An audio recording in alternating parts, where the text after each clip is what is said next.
Hello, puppies and kittens. Welcome to another episode of SkepTalk. And I have John. Godless engineer. What's up, heathens?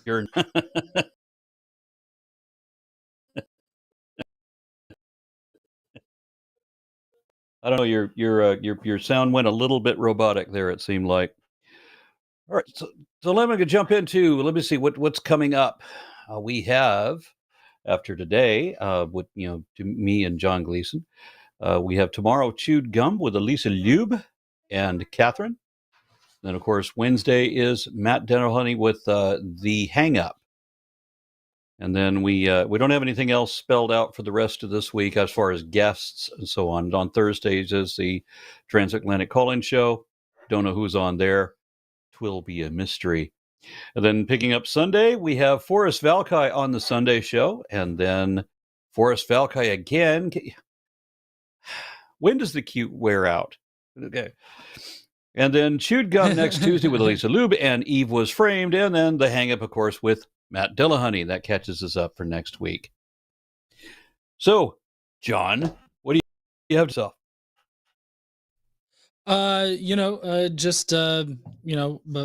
Going about my regular business and everything like that. I mean, I've got I put out a video today, and I've got some call-in stuff that's going to be going out on my channel this coming week and everything.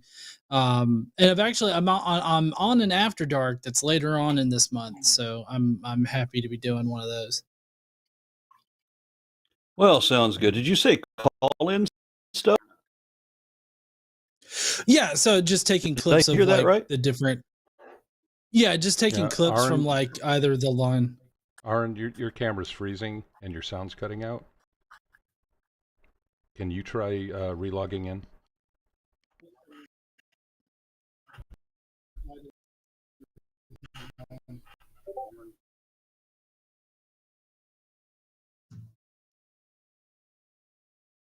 Oh. All right. Well, while Aron is getting all of that situated over there on his end, I do want to encourage theists to call in. We would really love to, have some meaningful discussions with you guys tonight, mainly on why you believe in God. Would love to hear like different pieces of evidence for God or Jesus's resurrection or anything of that nature. If you think that the New Testament is a historical record or anything of that nature, please do call in. I'd love for you to call in and substantiate your claim that the New Testament is historical, or even the Hebrew Bible. The Hebrew Bible being historical could also be a thing. If you guys can't tell, I'm wearing my favorite Christmas movie, and maybe we can fight about this. Now I have a machine gun, ho ho ho, and then of course we got the Christmas tree up, which we got up right before we went live tonight, so I'm really happy about that. But anyways, would really love to have some theists call in. I am an atheist that celebrates Christmas because it has, it kind of become secularized, and I, don't recognize the religious, I don't recognize it as a solely religious holiday. I think it's a very commercialized and religious holiday now. So if you would like to call in and prove to me why I shouldn't celebrate Christmas or any of these holidays, I'd really love to hear as to why.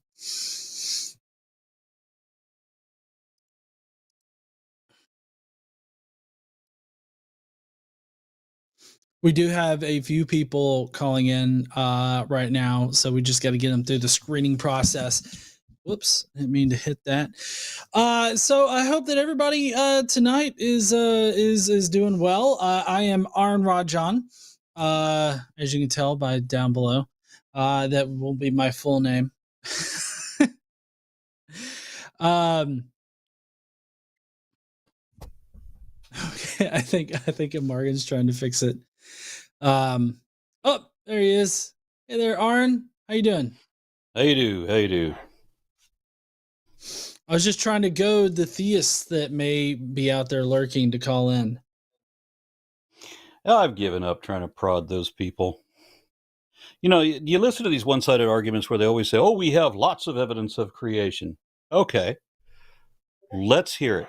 Give me one thing that is actually an objective fact, something we can both verify to be true, first off. And then when we can both independently, objectively verify that the thing you're claiming is in fact a fact, then we can analyze whether it positively indicates one conclusion over any other or eliminates the other competitor. And then we'll know if it qualifies as evidence. And then what I get is, well, the Bible is evidence of the claims in the Bible. Mm-hmm. Failed out the gate. Yep. No, I mean, I know that there's a God because I feel it in my heart. Yeah. Yeah, the personal and emotional reasons for believing in God are always the worst to get.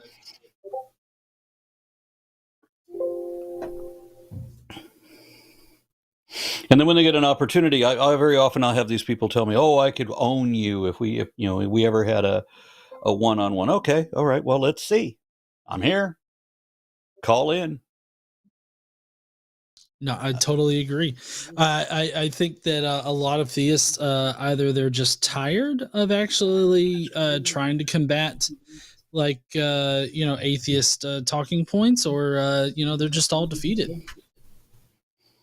Yeah. So do we have any callers lined up already? Well, we got a couple in queue, but they haven't made it through the screening process yet. Okay. All right. Well, then I'm excited about a video that there's this girl that lives here locally. She's a singer, and she did some singing with Shelley Siegel, and she wants to do atheist activism kind of stuff.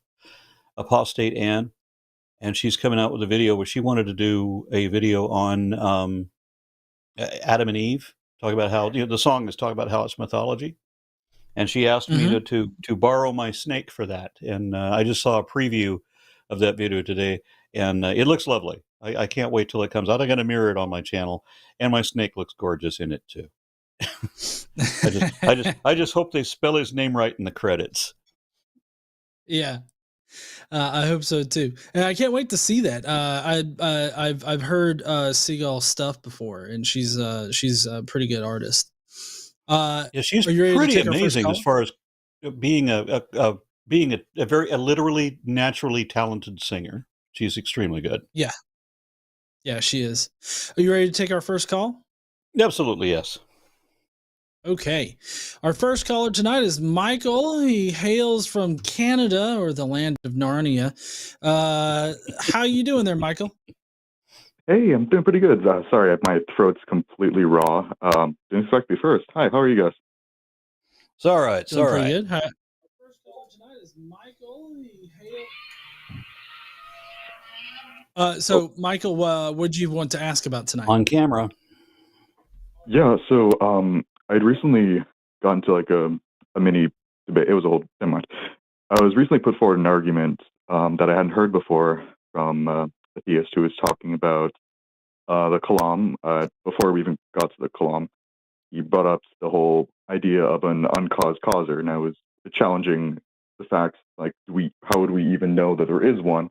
And before I get into the whole specifics, do you think that we need to challenge the uncaused causer, or do we have to cede that ground that there was a causing force? I don't know that causation even applies in physics. I've heard a number of physicists say that cause is not a word that comes up in their papers. They're not even concerned with what was the cause of whatever manifestation or what have you. So I don't know anything about physics myself. I mean, I did pretty well in the class I took, but I mean, that's about it. I would say that like the whole cause is a bit ambiguous as to what that could be, because like you can point to a cause that's not a magical wizard, right? Like there's a cause for things. And when you get down to like the most, I guess the most widely accepted hypothesis for like how the universe inflated in that process. One of the favorite ones is the quantum tunneling, or where the this false vacuum state, a quantum scalar field was in a false vacuum state, and it fluctuated from a false vacuum state to a true vacuum state and released an immense amount of energy. That's one particular hypothesis that's out there. There doesn't necessarily need to be a cause for the fluctuation in that particular situation, because we're talking about a quantum scalar field. And in quantum mechanics, causes or effects can precede causes. And so like there's not necessarily the same kind of relationship between cause and effect on a quantum scale as there is in, I guess, what we'll call normal reality. And so in that particular sense, like when you say the universe has a cause, I don't exactly know what you mean. And so it's kind of a non-starter to say, oh, well, there's a cause for the universe. It's like, oh, okay, well, yeah, sure. I can point to something that preceded the inflation of the universe, like as a hypothesis, but that doesn't point me, like, that doesn't necessarily mean that it's some magical wizard that had to like wave his anal bead wand and pop everything into existence. That's an important thing to bring up, because it doesn't matter what the topic is. I mean, the believer can always say, well, how do you explain that? And they don't understand that. Of course. Yep, I had this argument with my boss's boss's boss at the last corporate job that I had. He calls me into his office, and he's having issues with me being an atheist activist and him being an evangelical Christian. And so he starts saying, well, how do you explain blah? And I start to explain that. And so he interrupts the answer to ask a different question. Why do you explain that? Okay, well, fine. You don't want to hear that answer. I'll get to the next one you just asked. So he interrupts the answer to every one of his questions to ask another question until he comes finally. He asked me like 10 things before finally we get to what happened before the Big Bang. When I said, well, there's no consensus on that, he's like, ha ha! You get to a point where you don't know. And I said, aha, you never knew any fucking thing throughout this whole thing. With every question asked, you don't know the answer to anything. But all you have to say is, hey, well, you don't know, therefore I know that it's magic. He didn't appreciate that. Yeah, that must be infuriating. Putting aside... They only want to ask questions they think you can't answer because they think you can't answer them. They don't want to know the answer. They don't want to know that there is an answer. They want the mystery. Putting aside, and the reason why they want. Oh, sorry. I was just going to add on to what Aron was saying here, and that's that they want the mystery because they think that the default explanation is God exists and that God is the reason for these things. That's the reason why they want the mystery. That they want the gaps because they can easily fill those gaps in with some kind of God explanation because they think that God is the default answer. And I personally try to focus on explaining how God is not the default answer. I try to explain to them, like, look, just because there was a cause does not mean that it's automatically God. You have to then prove, like, there's a giant chasm between a cause and that cause being some magical wizard that poofed everything into existence. And so I try to focus on getting them to substantiate that logical leap with, evidence. And they can't do that. Somebody in the chat said, somebody in the chat said that, and then after that conversation, I had 10 minutes to clean up my desk. No, to be completely fair, I had 2 weeks. Yeah. Out of curiosity, just putting aside the whole idea of causer and cause this, do you think that we even need to see that we know for a fact that there was a start to the universe, per se? No, there isn't. Cosmic inflation had a beginning. Everybody agrees on that. But, I mean, every model of cosmogony that I am aware of, it starts with a singularity, and the singularity either already existed before the beginning of time, or it is in any case. Well, actually, in every case, it exists before the beginning of time. But there was in some models, there's a previous state of the universe, and of course, the singularity pre-exists the state that we live in now versus the state that was. So where the arrow of entropy went a different direction or what have you. None of it is relevant to me at all, because as John pointed out a moment ago, I mean, if we have a discrepancy, we say, oh, there's a thing that needs to be explained. Okay, let's talk about the origin of life, for example. Here's a thing. How does science explain that? And so I produce dozens of biochemical studies, laboratory studies showing how all of these different things happen. And when they do this isolation under a lab, under a microscope, to see that all this, they're not just showing that these chemical reactions happen when somebody's watching or when somebody arranges it. They have to set it up so that they know the catalyst, they know the result. So they have to have controlled conditions to show that this chemical reaction will happen, even when you don't set it up in a lab, even when it happens naturally and nobody set it up and nobody was watching. So this is the way the chemistry works. And then, so here's the evidence that life started naturally. Here's all of these biochemical studies. Let's look at each one of those. And what is your alternate suggestion? And their idea is that anything science can't explain, therefore God, which means therefore magic. No. We accept that there was a time, both of us accept that there was a time when there was as yet no life on this planet, and then there was. And science says it happened naturally, and here are the studies to back that up. Religion says it happened magically, and what do you have to back that up? They got nothing. Okay, that is a lot for me to read out the line. Thank you so much. On the plus side, I did manage to get the theist to sort of concede that he believed that if he accepted Jesus at the end of his life, Hitler would go to heaven. So that's a win, I guess. Didn't Hitler already accept Jesus before then? I don't know. Once saved, always saved. Right?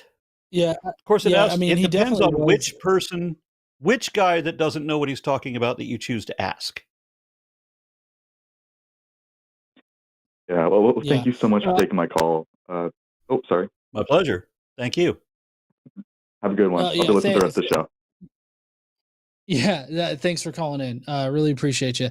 Hitler was very much, pushing Christian propaganda like the entire time of it. Like, I mean, he also accepted some like pagan occultist type stuff. Like, I think that it was more important to believe in the spiritual aspect of reality than, any one particular thing. Just as long as you weren't an atheist. He was pushing some Hinduism too, at one point. Yeah. Yep. So he just had a mixed bag of all kinds of shit. Yeah, he did. He did. We do have a theist on the line.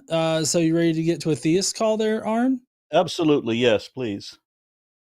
All right. So we got PK from New York. What's up there, PK? How you doing? Hey, how are you? So I think, so I want to know, like, what's the difference between finding an explanation for the universe and a magical explanation for the universe? Because at some point you're going to just say, well, this thing just exists for no reason at all. It just exists because it exists. What's the difference between that and just saying it's magic? That's what magic is. It just happens. It's just there for no reason. Well, because the universe exists and magic doesn't. Yeah, but you just said the universe exists because what is it there for? That alone is Why like a does it magical. have to be there for something? Yeah, I don't understand your question here, because I feel like you're trying to draw a connection between magical explanations and like normal natural explanations, and you're saying that they're the same thing, but they're obviously not. So I'm very confused as to what your question even is. Yeah, my question is, what's the difference between a natural explanation and a magical explanation? Well, nature exists, magic doesn't. Yeah, so nature is going to operate within the bounds of reality. Nature is going to explain things as different processes in reality. Magic or supernatural explanations are going to rely on violating what we understand about reality. So that would be explained. Like, if you look back in the past, we've had a number of magical or supernatural explanations for things, and they were just things that we didn't understand yet. So once we understood them, they become part of the natural world. So like, as far as them being magical goes, it is a bit of a hard I guess standard to get past, because as soon as you understand that magic, then it's going to become part of the natural world. I guess you could think of magic or the supernatural as something that violates the known natural laws of reality, and it does it as like a one-off or a special thing. So it's not like it would have to be an irregular thing that doesn't follow any kind of like uniformitarian sort of operation or anything like that. It would have to be very spontaneous, kind of without reason almost. I guess I'm just kind of sort of spitballing how you would describe the magic or supernatural things or I have a different explanations take right on now. that. Yeah, I have a different Okay, take on yeah, that. totally, Aron. If magic was real, then you would have people like Obi-Wan, Hermione, Gandalf, Spock, who would be able to demonstrate that reliably. So, like, I mean, whenever you're in a dark room, Gandalf can just utter his words, and the crystal begins to glow. And even if science can't explain it, because it's magic, right? Science can't explain it. Science can at least verify that there's a thing happening. It happens reliably. It happens all the time. When Spock puts his fingers against my temple, he can read my mind. He can read your mind, and he does it over and over again. And we verified he's actually doing this. But when James Randi offered his $1 million prize for evidence of the supernatural, for 20 years he offered this prize for anybody that could reliably demonstrate any kind of supernatural aptitude, whether it was telekinetic, psionics, telepathy, empathy, the astral projection, or psychic empathy, or any of that. Precognition, the works, whatever it is that you think you can do. Let's talk about how you're going to do it, and then how we would test how you're going to do it. And famously, he had a couple of people that tried to take this on, like Uri Geller and one other guy that they tried to, they could make the pages of a phone book move just by wiggling their fingers at it. And until James Randi put a glass dome over the phone book, because the guy was blowing on the pages under his breath, and suddenly with the glass dome, that doesn't work anymore. Things like that. So many people had come to James Randi. One of them arrived in the United States from Mexico or somewhere with an empty suitcase. Why was he carrying an empty suitcase? It was for him to bring back the $1 million in cash that he was convinced he was going to win by predicting the future, or by making things move with the power of his mind, whatever it was. But none of these people could ever do anything that they thought they could do.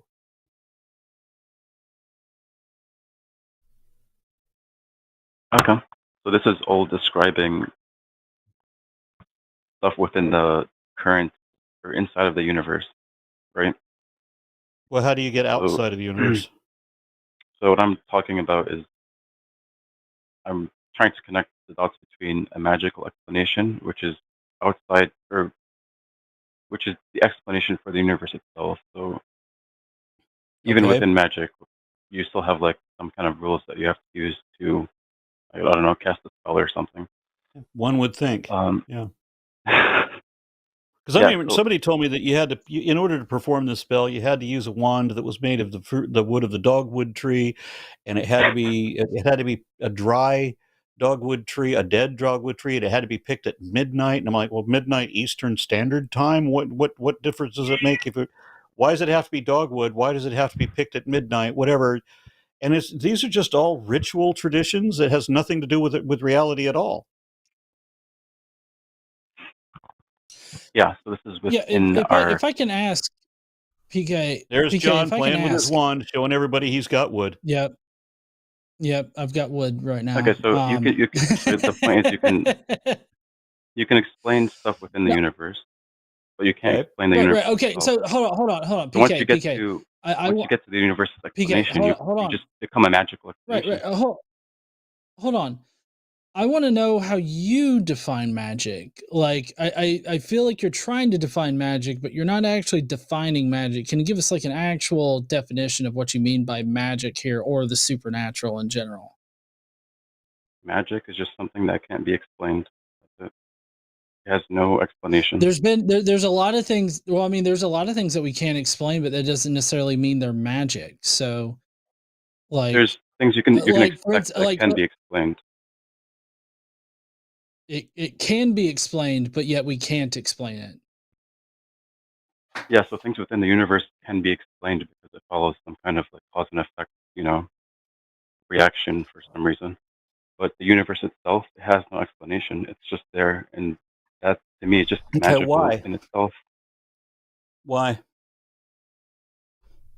It cannot be.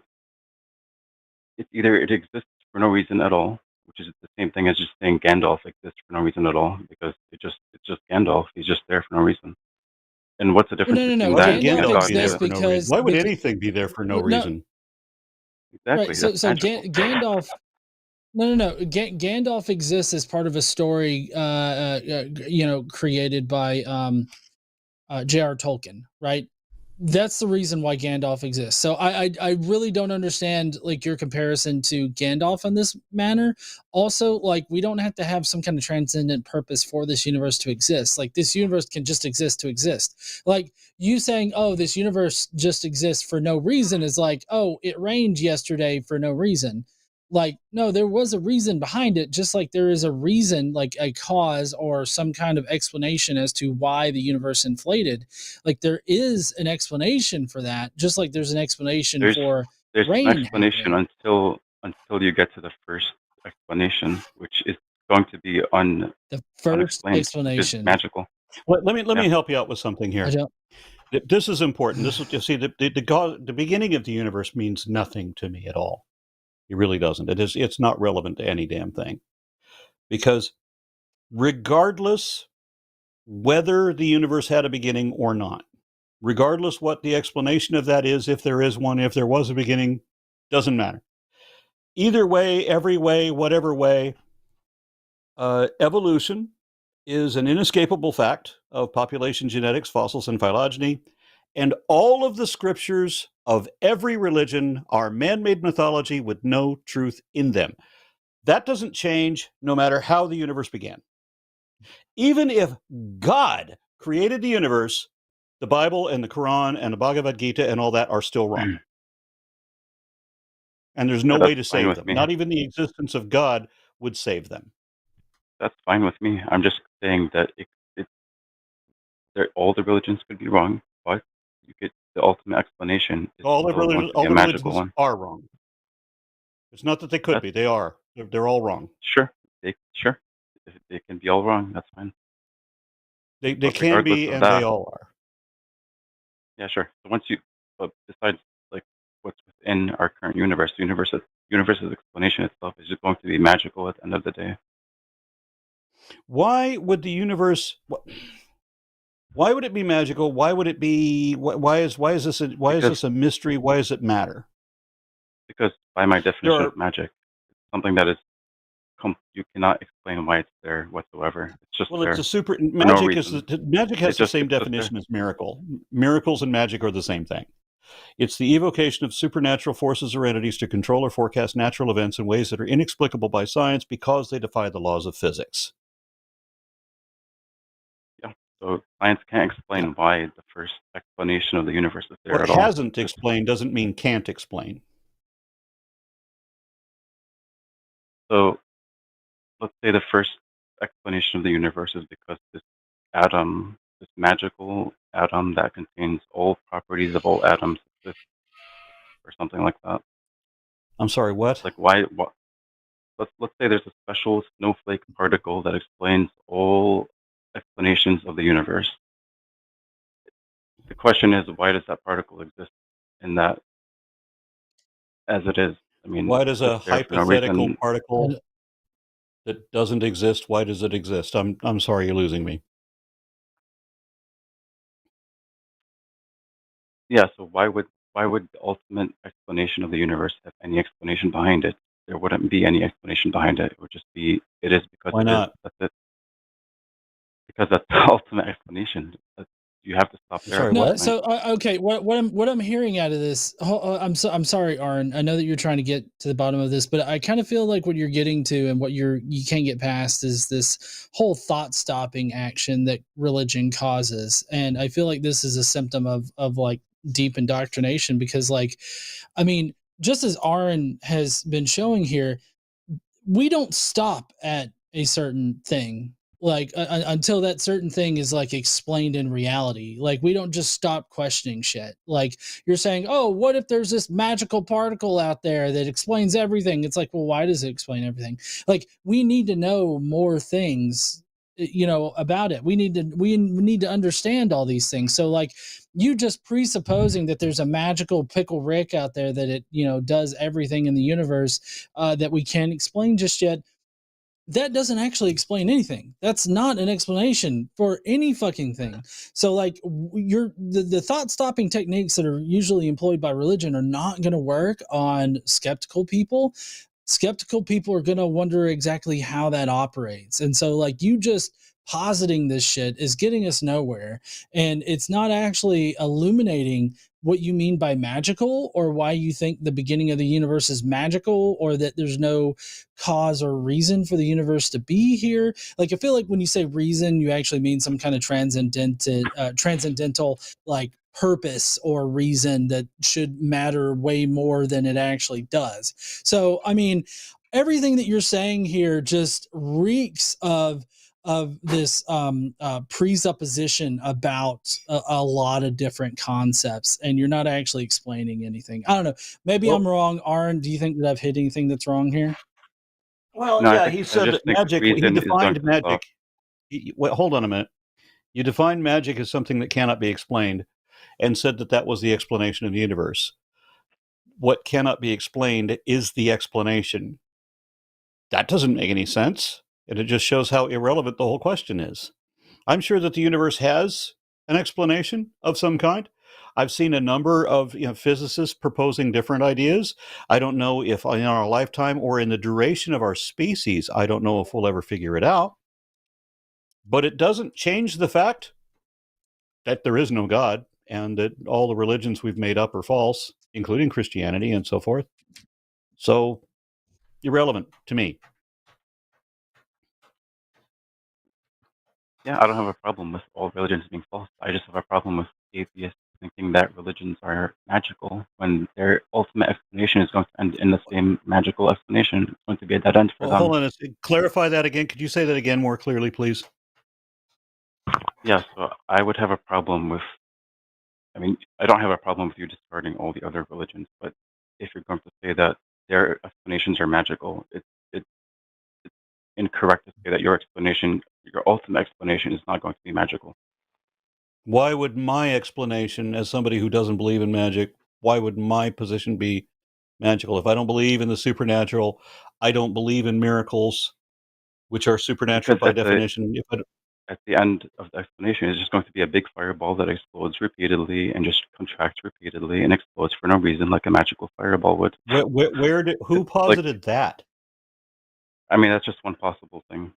I mean, insert whatever Okay, so it's theory one you want. possible thing that you think is possible, but nobody else thinks is possible, and nobody posited either. So why would It could be why would I whatever explanation propose you a think thing is. that nobody says is possible and nobody posited? It's just an analogy, so you can use whatever Well, model Can you yeah, you do but, want. something but you have to that's maybe understand not it an is analogy? Can you be literal for me? Because I need to understand where you're coming from. Okay, let's just say the explanation of the universe is just a giant fireball that explodes and contracts repeatedly like a magical Why? orb. has I mean, what's the no. difference? Why? Why? I'm just saying Why if would we just that say was, that? well, I'm just saying if that was the actual explanation, it's like, how is that different from a magical one? It's just Okay, Because it would what be if a a natural pixie? explanation. like a If giant that was What if the a orb, pixie explanation, then there started would a be anywhere? giant evidence magical orb. indicating that. Repeat that. I'm sorry, but you're just positing. Oh, what if this was the explanation? What if a pixie sharded the universe out? Maybe the pixie sneezed a Sharded. little I too like hard, that. and That's equivalent. You yeah, just have a magical orb that explodes and produces all this So what magical is your light. real right. problem with the origin? I mean, 'cause do you accept that we are evolving apes? Let's just start there. Do you accept that? Yeah, I don't reject any Okay. natural phenomenon So within the then, universe. if you're accepting that part, you don't believe that there's there was a global flood or that there was a Garden of Eden and a magic fruit and a talking snake and all that bullshit. If that's not your problem, then what is your problem? What is the issue with why you think the universe should have a beginning when many physicists say that it didn't? It doesn't have to have a beginning. It could be eternal. It could be anything. I'm just saying the ultimate explanation is just going to be it just is the way it is because no reason other than Isn't it? just is the way it is. That's the I same love this argument about magical. it is what it is. I always want to argue that no, it isn't. But of course it is what it is. I mean, theists will say God, some magical wizard, produced a fireball and created us, and you guys are just saying a magical Okay. fireball exists because it just exists. Theists make up like all kinds of shit. They lie constantly and they it's like pretend to looking at know a things they don't know. So like looking at a tree and just saying it exists because it just exists. It just popped out no, and it's that's not there. what we Okay, do, is it? I'm sorry. So That's what not is what your we do. real So issue? You know that trees My exist because lots of different reasons why trees exist. We can talk about the biologically, we can talk about them evolutionarily, we can talk about the way that they go from the root system to the trunk to the because branches. I mean, there's a whole lot of poetic things we can reason say is about it. going reason for you is going to end at some point. There's going to be no reasonable explanation other than it just is that way, which is just no different than a magical one when they say God exists No, because God just exists. no. are You have you falsely trying to? accused me of holding this position that you imagine that I hold, and I keep correcting you that I don't hold the position that you keep assuming that I do. I would stop assuming the thing I keep correcting since it's wrong. I said earlier, I'm sure there is an explanation for the beginning of cosmic expansion. If the universe had a beginning, I'm sure there's an explanation for that. We don't currently know what it is because we're being honest, but I'm sure there's going to be an explanation. I'm also sure that it's not going to be the tribal war god of Abraham, who for some reason had a factory recall on every boy with a penis with foreskin. I'm pretty sure that's not going to be the answer. That's fine, but Just that's like I don't just think as there's going to be magical. leprechauns That's, involved. that's just as magical as saying a glowing orb in the middle of nowhere is just creating us. Nobody It's is just saying that there's a magical glowing orb, PK. That's what our Holy universe was fuck. earlier. It was just hot matter and energy condensed. I mean, what is that? no a magical glowing orb. No. No, all So okay. of material energy compressed into a single unit for a collapsing cosmos is not magical. It's not a magical glowing orb. Right, and just It because is we because don't know, like you'll how, never be able. hold on, PK. I'm sorry, I'm muting you.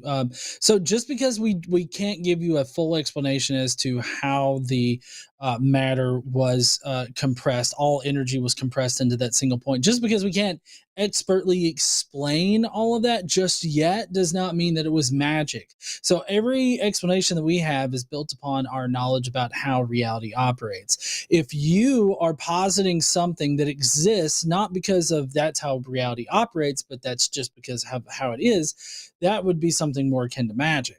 And nothing in our explanation, even going all the way back to the inflation of the universe, is magical because it's all based on how the universe operates. And none of that is magical. So, like, we need to move past this point or I'm going to drop you. And I'm Yeah, unmuting I you just want now. to add something to that. So we can explain this, that, the other thing, these other things, every other thing. And the only thing we can't explain is like a couple of these other little things that we haven't figured out yet, and this one thing over there. And you, the theist, has explained fuck all. Nothing. Ever. Period. And so you're going to criticize us for believing in the thing you believe in that we don't. And we keep telling you we don't.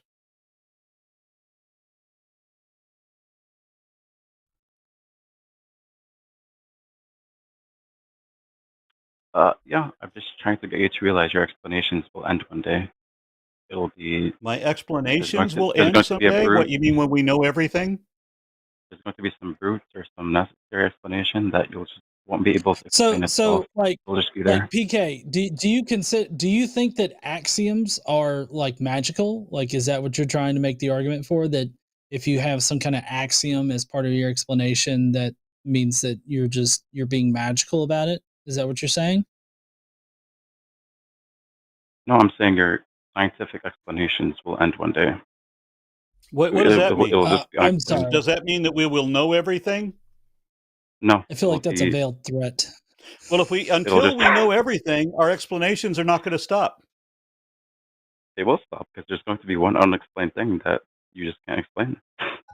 Well, what would it matter if there is one unexplained thing that we can't explain when we know already that there is no soul, there is no afterlife, there is no God, and all the religions are false, made up bullshit? Because there's That going much to we be know. a brute. There's going to be a brute fact about existence that it's just going to be brute. That's it. Okay, and it's going to be something that's irrelevant to all of the other truths that we understand. No. Christianity is truths still going to be been- false. Islam's still false. All of the religions made up by men are just people lying about shit they don't really understand or know about. And I'm still going to be right. When the explanations, as you say, come to an end, you'll still be wrong. I'll still be right. Sure. But at the end of the Okay. day, it's just going to be another magical Oh, explanation. that's the end of your day. I think I've had enough of this. All right. Sure. See you later, PK. All right, yep. Hope you had a great time tonight. I hope you'll call in again. Appreciate you.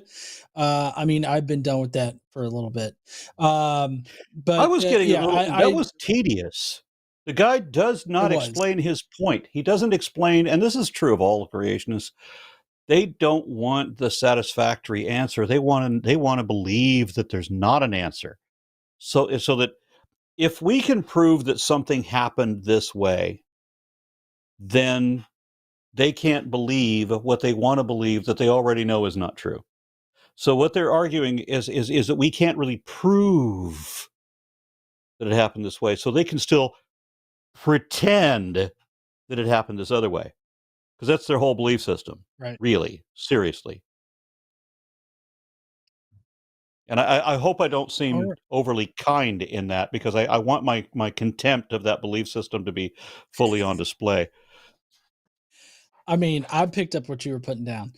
All right, so we do have another theist on the line. We do have a couple of atheists that are there that have been holding for a while. We do want to prioritize theists on tonight's show. We will get to you, we promise.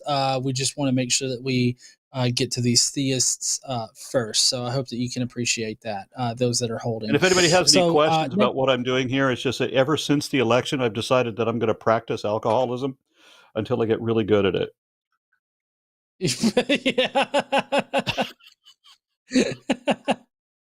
All right.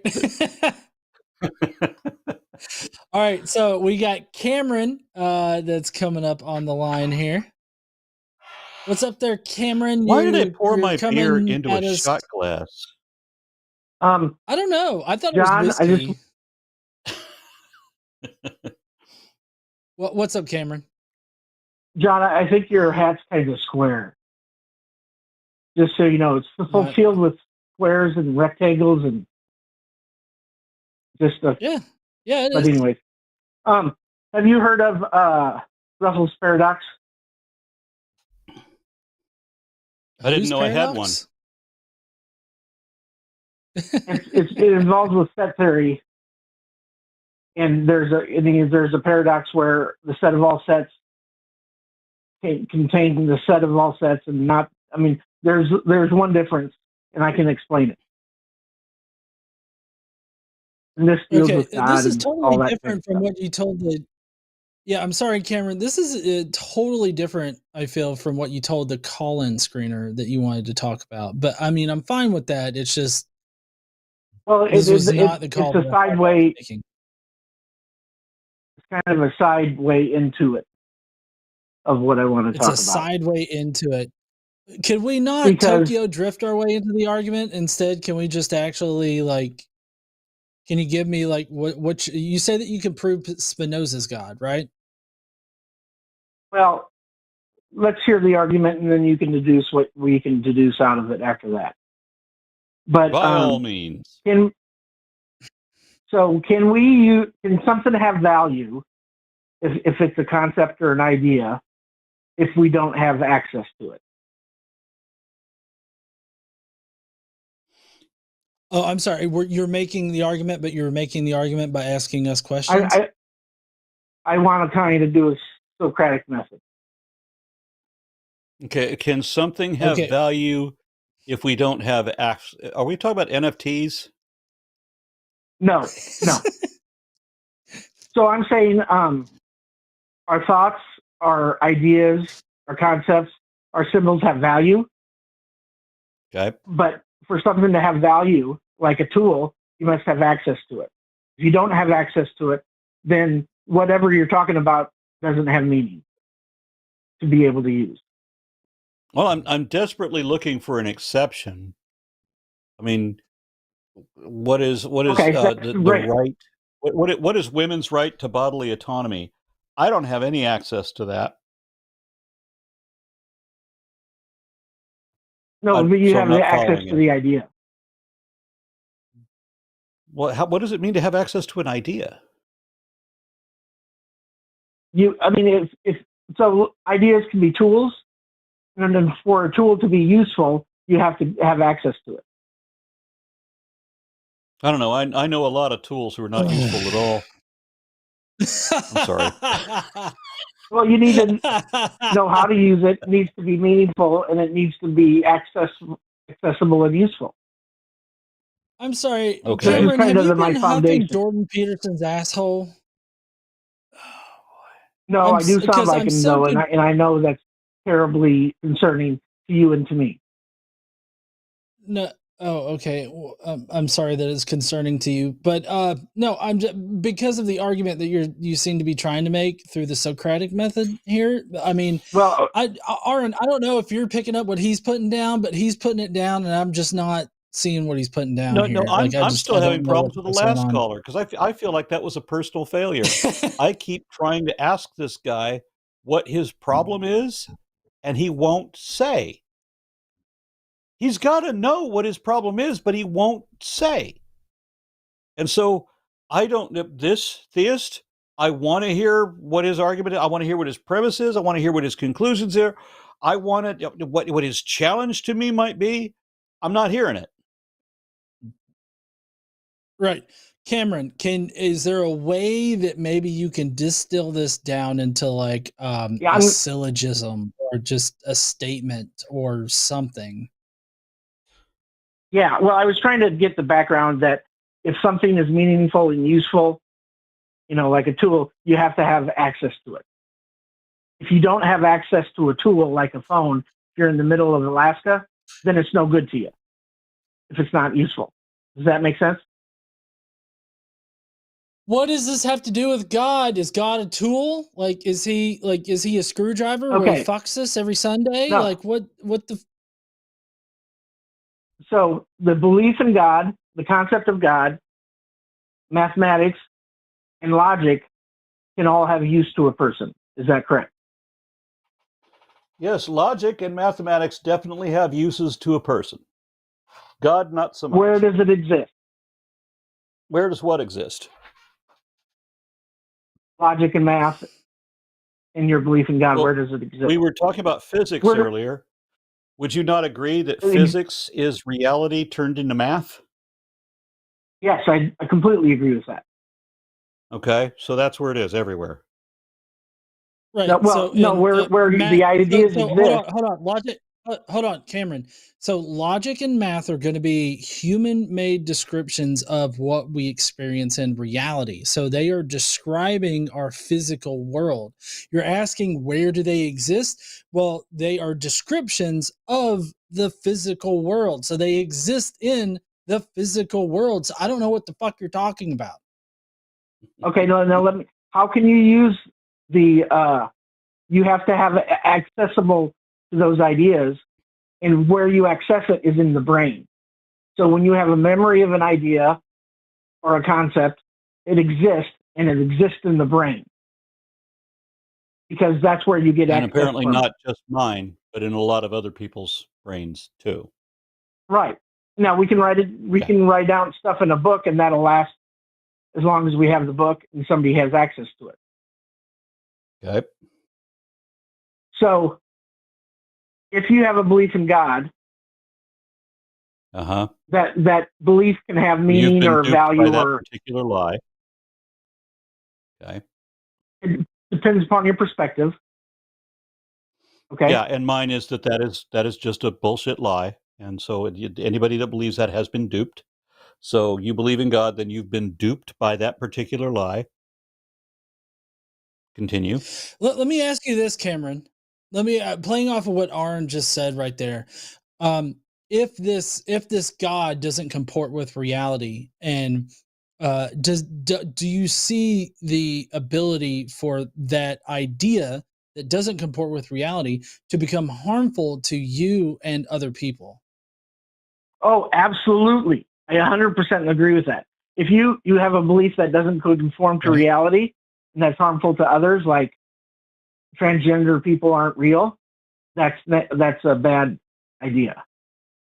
Okay, so since religion and the idea of God does not comport with what we experience in reality, that means that it is potentially very harmful to humanity. Absolutely. Are you making an argument for us here? I think you should decide when I'm done. Yeah, let's see if we can get there. Okay, so I just can't call you John. It's just John. You can call him Square Mario. Godless. I don't know why you gotta hate on Mario Brothers, like the first one. Like I don't understand what that's about. But yeah, whatever. Can we? I'm sorry, my ADHD brain right now is like really kind of fucking wigging out because you're taking so fucking long to get to your point. Can we progress to the point? Like whatever point you're trying to make, can we progress to it? Okay. Yeah. So I'm just gonna say logic, math, and potentially other beliefs have value, but logic this is and where math. Math is a belief. Are you saying math is a belief? Yeah, that's what he said. But the belief, I believe in math, and the math works. So well, things I believe can be math works factual. Too, but I don't believe.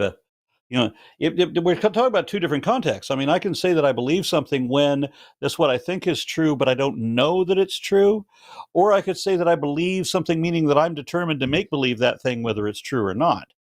And that's one of the big problems we have when we're talking to theists. We're using the same words, but with different, from different lexicons. They have different definitions. So when you say belief, do you mean something you think is true but don't know to be true? Or do you mean something that you're going to believe that even if it's not true?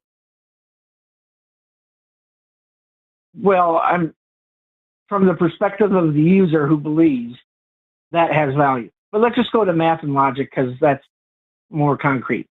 But I don't have to math and logic is useful because math can literally prove itself. Right. Okay. So math and logic are useful. Math and logic are useful. And not a belief. Okay, that's fine. Okay, not a belief. Okay. But where do you use math and logic from your brain? So when you have a concept, when you have an abstract concept that exists in your brain, and you need to be able to access it, and the only time you can access it is when you're coherent and you're alive. Once you're dead, you have no access. But it hurt.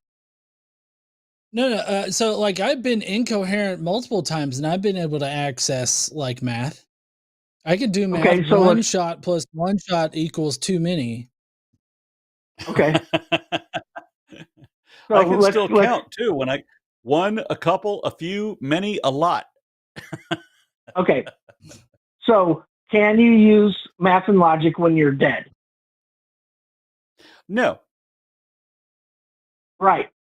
So math can be true, and it can also be false to the user when they're dead, or not Wrong. have value. What? Wrong. When you're dead, you cannot use You're not math able and to logic. drive when you're dead too, but that doesn't mean that No, you driving can't do is anything. false. Right. So So this that is doesn't the mean that those idea things that are you false. don't have access to the information when you're dead. And this is Right, Russell's because paradox. you're kind of dead. So when you're, at least we Yes. agree that when you're dead, you can't do shit. You don't know things, you don't feel things, you don't remember things.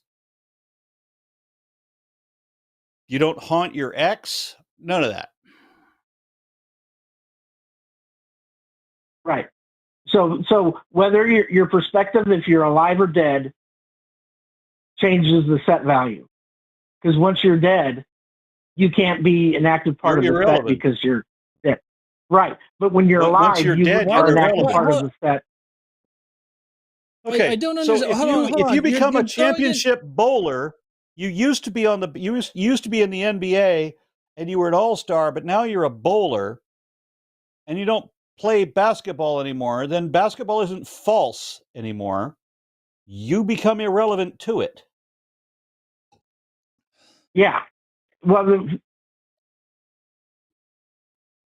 I don't things understand of why you're value throwing in set theory now. Like what? Like you because say that the set has changed, I'm but I don't using understand what in the fuck that has to do with anything. Russell's Do you believe in paradoxes, God? which I'm trying to solve here, Okay. is Do you about believe set in theory. God? Okay. Do you believe in God? I don't know. It depends upon You don't what know. you. Okay.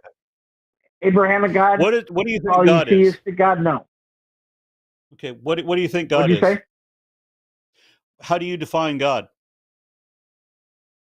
The best. I don't think God exists, but if God does exist, it would be Spinoza's God and the God's universe. But You he's don't not believe in a. God. You just What'd you literally say? don't believe in God. So you literally don't believe in God. I go back and forth. It depends upon your definition. No, if you believe in Spinoza's God, then you literally don't believe in God. Because Okay, that's fine. Spinoza didn't I'm believe cool in with God. that. Spinoza believed in an anthropomorphic personification of natural events that could not be confused with a magical anthropomorphic immortal.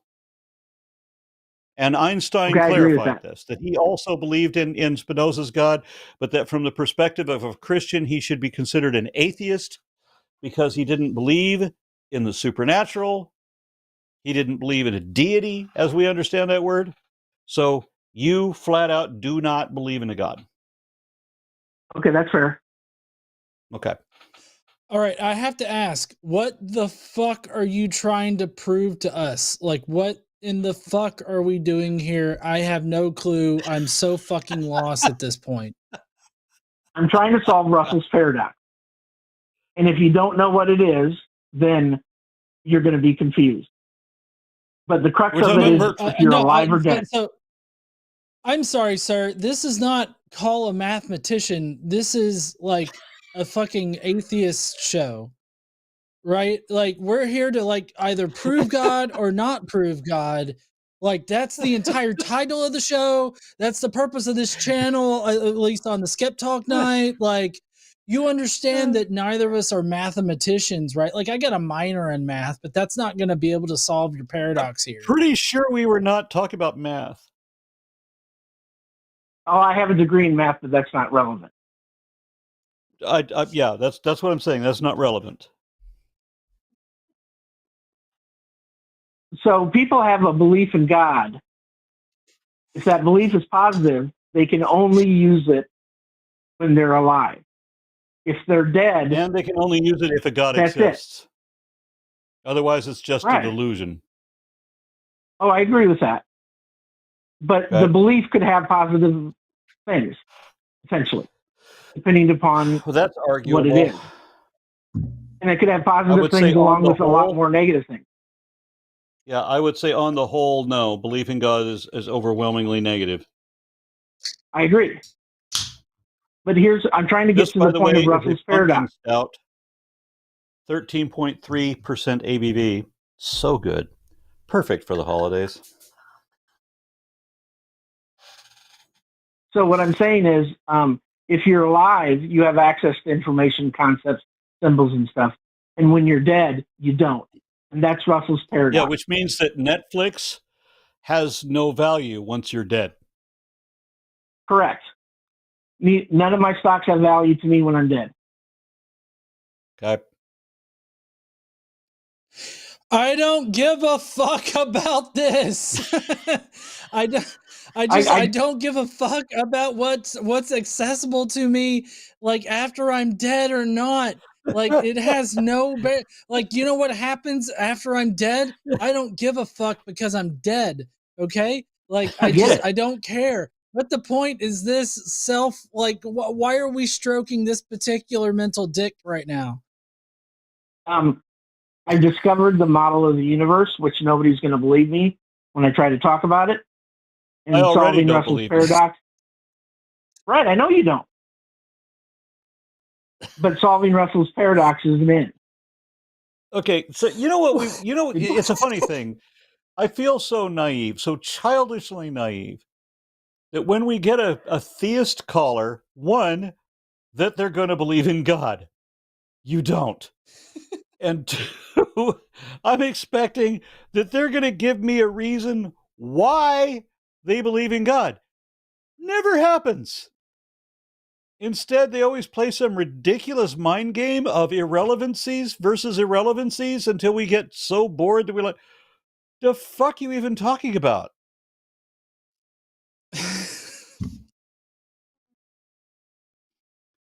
Well, I'm sorry, was I unnecessarily rude? I don't mean to be. I'm sorry. No, you guys are fine. You can be as skeptical as you want to be. I wasn't trying to be rude. I mean, it just happens naturally. It's genetic, I think. I'm so sorry, you have Cameron. a point? Yes. Yeah. My point is, okay. What is it?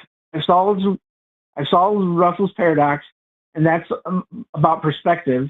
And perspective often is about if you're alive or dead, and that goes into the formula. A lot of things matter as well when you're alive that don't matter when you're dead. I'm glad you elucidated that for us, because boy, I was going to be so worried about my subscriptions when I'm dead and how much I'm going to be interested in reading those magazines after I'm gone. Thanks for clarifying that. Okay, Cameron, we're going to move on to more substantial conversations. Yeah. I would just like anybody who knows what Russell's paradox is to go look at it and think about it for themselves, to think if I'm just full of shit, just crazy, or if I have Cameron, if you solve this mathematical thing, write a paper, do whatever mathematicians do in order to get recognized, win a Nobel Prize, whatever the fuck. No. It's Russell's paradox. It's already been done. Okay. See, I don't know anything about Russell's paradox because like I said, I'm an engineer. I'm not a mathematician. But I thought that was all about engineering. Oh well, I mean, I just haven't looked it up, so I probably crossed it at one point in my career. But I write helicopter shit. So I don't know. But anyways, thank you so much, Cameron. Okay, thanks. I'm gonna go ahead and drive. But anyways, right, so do we have any theists? Fucking interesting. Do we have any theist callers? We do. Do we have any theist callers who actually believe in God? That I hope that this one does. Okay, so we're gonna move on to Terry next. Hey Terry, how you doing? I'm doing all right. How are you guys? It's all right. It's all right. All right, Terry, it says that you have evidence that's proof of God and Jesus' existence. What is that?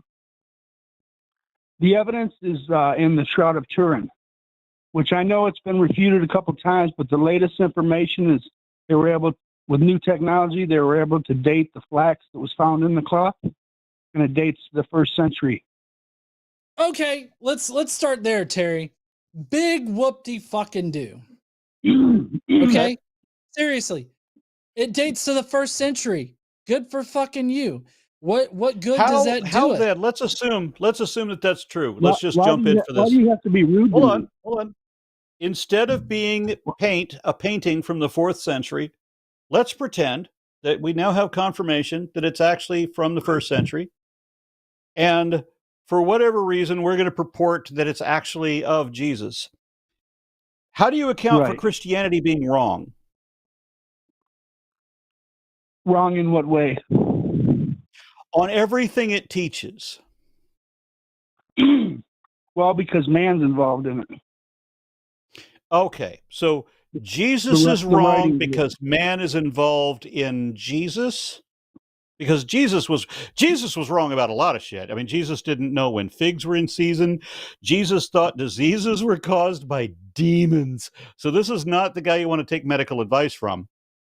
Right? So, and Jesus in Gethsemane, when he was arrested in the company of a naked young boy, where he says he's not trafficking in sex with minors. I mean, Jesus said a lot of questionable, did a lot of questionable shit. Where did you get that from? When Jesus wanted to cast demons into pigs and run them over cliffs, Jesus tried to cure blindness and failed. Because his faith healing shtick didn't work. The naked boy thing. Look it up. To know where you got the story of the naked boy of Jesus. Yep, I can. Did I save the links? I should have saved the links. So we'll have to go back and look and see if I did. But yeah, you can go read it. Yeah, it would have to be in the Bible, and I've never read about Jesus with a naked boy. It was at the point where Jesus was arrested in the company of a young boy who was wearing essentially a diaper, but then ran away naked. Okay, so it's Mark. But Mark the point 14. is, Jesus was wrong about everything. So we don't have souls. When we die, we actually die. And he said we wouldn't die at all. If we believed in him, then we wouldn't die at all. But we do die. Everybody dies, even Christians. And there's no heaven to go to because there's no soul. Therefore, there can't be an afterlife. Therefore, whether God exists or not is irrelevant. So let's talk about your Shroud of Turin then. Let's pretend that the Shroud of Turin really is not just from the 1st century, but that it really is about Jesus. How does that salvage Christianity being the complete fuck up that it is? Well, I'm just talking about the Shroud. I'm not talking about, your opinion of the scriptures. Okay, let's talk about the scriptures itself, right? The scriptures written by anonymous nobodies, right? Basically just blog posts from the nothing sphere, and they contradict each other. The image that's on the cloth, no one has been able to figure out how it developed on there. And let's say that they never do. That nobody figures out how this hoax was perpetuated or perpetrated, right? So nobody ever figures that out. But that still doesn't address what's wrong with Christianity, why we don't have souls, why Jesus was wrong when he talked about the global flood being real, why Jesus didn't know that the Exodus didn't happen, why Jesus didn't know what pathogens are when he pretended to heal people. Why was Jesus so stupid? I tell you what, I have been following Christianity for 40 years, and I've never found any peace in it. I've never found any peace in it. So I'm a Christian that's going to hell, I guess. Yep, I get you. And then the concept of hell, the whole thing about hell, right? It's like you try to come up with the impossible promise of the posthumous paradise, but nobody's going to believe that, because if they think about it for 2 minutes, they realize that heaven ain't that great a deal. Not when it's forever and ever and ever, right? You see the identical twins at the end of the That's hallway. better Come than play with us, burning. Danny, forever and ever and ever. No, it doesn't sound that inviting at all. It sounds a lot more inviting than burning forever. Exactly. That's why they invented hell, because it doesn't matter how long you think about hell, hell still sucks until you realize that all the best people in history went to hell. If you want to read any of the cool people, you go to hell. You know, it's like, what was it? Samuel Clemens, Mark Twain said, "Heaven for the climate, hell for the company." Well, I was indoctrinated by my adopted parents who were not very Christian-y, but it's left me with fear my whole life, and I can't see, I haven't had a moment's peace my whole life just because of not feeling like a Christian, arguing in my head, yes, you're saved, it's just the devil, blah blah blah. I just don't. I'm sorry, I have a little trouble relating to that because I had to let go of hell when I was 12. That was the first religious aspect that I just had to reject. When I still believed in God, when I still considered myself a Christian, I had to let go of hell because hell is inconsistent with God. If there was a God worthy of worship, then hell could not exist. But the fact that there's no way we can know the truth, then yeah, there is. It's a possibility. It's a possibility, and no, it's not. Why it's not even a possibility. Christians aren't afraid. No, it's not. It's not even a possibility. Even if there's a 50% chance that there's not any chance. Still could be true. There's none. There's none. Hell is not a possibility. Hell is a grotesque over-exaggeration of impossible absurdities. When people didn't believe the posthumous promise of the impossible promise of the posthumous paradise, then Christians had to come up with the threat of a fate worse than death. And that was the only thing that would keep believers in line. But you still had to be gullible to a point in order to believe either side of that. And as I said, so if God existed, if a God existed that was worthy of worship at all, hell could not exist because hell is inconsistent with God. The idea of mercilessly torturing, just torturing, torture mercilessly forever, all in for what? That we're alive. This blink of a second, like we're like a flash, bam. We exist. We don't exist anymore. All of eternity, we didn't exist. Boom, for a second, with a spark, we exist. And then we're going to be blamed for that spark for all of eternity in a completely binary fashion. So that you are either, all these extremes, no nuance at all. You're either going to be tortured mercilessly forever, bloodied, burned, beaten forever and ever and ever and ever by somebody you would think would get tired of beating you, versus you're going to get perpetual blowjobs until the end of time. It's those extremes. That's why I'm so afraid. How could you be afraid? There obviously is not any possible truth to any of this. I figured that out at 12. Can I say something? I gave up hell at 12 because it was too stupid to be real. I have been filled with the Holy Ghost and speaking in tongues. I know it's not fake. It's not gibberish. It's real. I know it is. Your claim that you did the speaking of tongues, that's bullshit. You know it is. You had to learn how to speak in tongues.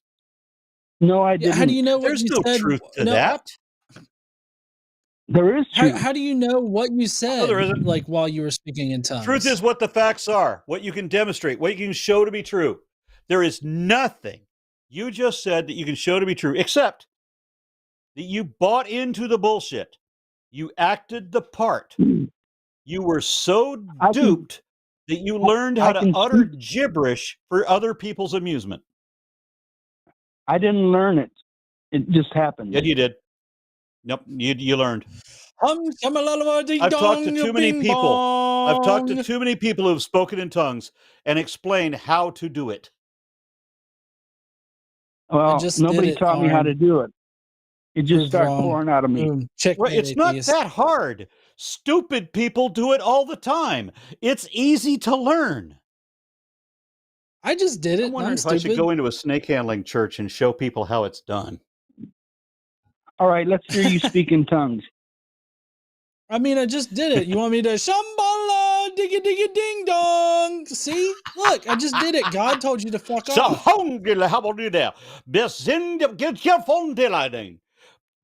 Actually, Yeah, that doesn't sound like anything intelligent. Well, hold on. The glossolalia is defined as being unintelligible speech that can only be interpreted by God or angels or something like that. That's what it's defined as. If that How do shit you know was that we're not? real, if that shit was real, then you, the ignorant yokel who's spitting out gibberish, would be able to understand the other ignorant yokel spitting out gibberish. You'd have your own fucking language. But the fact that it doesn't make sense to you, much less anyone else, proves that you're full of shit. You're just too dumb to realize it. And I hope I'm not being inappropriately polite in this point. You are. I don't want to talk Terry? to somebody so rude. I'm sorry. You're utter bullshit. That's it. Try being sincere. Try being reflective. Try being honest. I know that Christians have a real problem with that, but try it. Oh shit! He hung up. Sorry, Aron. He got tired of us making fun of glossolalia. Maybe God told him to fuck off when I was channeling God through my bunghole. That's the only way. You know, Aron, the only way that you can know that somebody is actually channeling God is if light shines out of every orifice, and I mean every orifice. Asshole, I can shoot face holes. I can shoot laser bolts out of my ass. There you go. And that's how you know that God's talking to you. I mean, that's the only way to be sure. I'm just saying. As far as the Shroud of Turin goes, which I don't even know how in the fuck we got so off the topic of what he called in about. So there was a recent study that was done, and I'm not sure if this is the one they was talking about, but they did a study using, I think it was X-rays or something like that. Basically they scanned like the shroud or something, and they determined that if the shroud was kept at a perfect temperature, like room temperature in a controlled environment for like 1,000 years or something like that, it could possibly date to the 1st century. And so wasn't it also flame damaged? So that's one of the things that some religious people say it throws like an issue in with the carbon dating, because they say that in the 13th or 14th century it like got caught on fire or something like that, and so like that messes up. It was the in carbon dating the building. It was been burned, and they rescued it, but it sustained a bit of damage, something like that. Yeah, so they claimed that the part that was tested was the part that was flame damaged. When these people, I want to know, and they won't tell me, why the fuck? But of course they don't. It's like asking somebody, why are you so stupid? They can never tell you. Yeah. Oh man. So yeah, the Shroud of Turin's really I'm sorry, bad. I don't mean to be excessively rude. It's just that and the previous argument, those were dumb. Yeah. Well, I'm sorry, the previous 2 arguments, those were right. Yeah. No. Yeah, I totally feel you about that. Just to remind everybody, because there are people putting in super chats, we will be reading off any super chat, $5 or more. That's a comment that's pinned there on the live stream. So if you want to get in any kind of, if there's something you want to talk about or discuss or something like that, feel free to send in a super chat, and we will be reading those off at the end of the show. So we do have a couple other callers to get to, but we do not have any more lines open. So these will be the last couple of callers that we have tonight. First up is Yeah. Yeah. Well, I mean, we're getting to the end and we still have to read super chats. So we've got Mary from Florida who wants to talk about dog evolution. Mary is an atheist, by the way. So hello, Mary. What's up? Hey, I'm laughing my ass off at tonight's show. It's fabulous. Yeah. It's been a trip. With dog evolution, I love dogs. I always have dogs. I like my little ones, and I rescue them from. I have a Chug Chihuahua pug that was horribly physically abused, and I got bit a couple times when we first got her, but she's chill now and she's very smart. My question for Aron is because sometimes this little Chug looks so deeply into my eyes. It's like, and you know how dogs are, and John, I don't know if you're a dog owner, John, or not, but you know how they understand so many words, go to bed, treat, time to eat, outside. They understand so many words. And this may be a PK magical thinking wish I have, but do you think it's possible that they could ever develop vocal cords to talk? Because it's like when they're staring at you, it's like they want to say something. And a lot of dogs I've seen on TikTok, especially huskies, which are just like, they say, I love you. And, am Yeah. I just wishful thinking?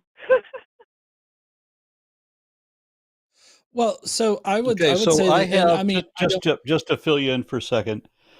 I have 6 dogs in my house right now. I have a Dorgie, that's a Dachshund Corgi mix. It's a Dorgie. Right. I have a Boxer. I have a Siberian Husky.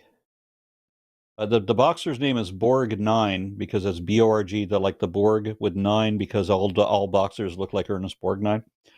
I have a Siberian Husky named Mishka. I have my Great Pyrenees right here below my chair. He's always right below my chair. And this is Falcor. I have my wife has an Akita that she calls Big Mac. And right now we are fostering a 100-pound American Bull Terrier in blue named Huxley because he's Darwin's bulldog. Yeah. Yeah. So we got a lot of rescue dogs, more than I can handle at the moment. And the way they communicate is frustrating to me because they're never going to have verbal cognizance. We primates have had an awful long time to develop this. And dogs understand facial cues. They're much better at that than we are. And when I take any of my dogs out, if I put them in the Jeep and I take them someplace to go for a walk and then I bring them back home and they don't want to be home yet, they still want walk time, they won't come out of the Jeep. They'll hunker down, they'll anchor themselves in the car so that I have to physically lift them. And I can feel that the room, but this, and I was talking like about the foster dogs, the ones that, this is not their permanent home. So there's only so much I can do for them. Right. I feel for them, how limited they are in their ability to communicate. I'm doing what I can to understand them.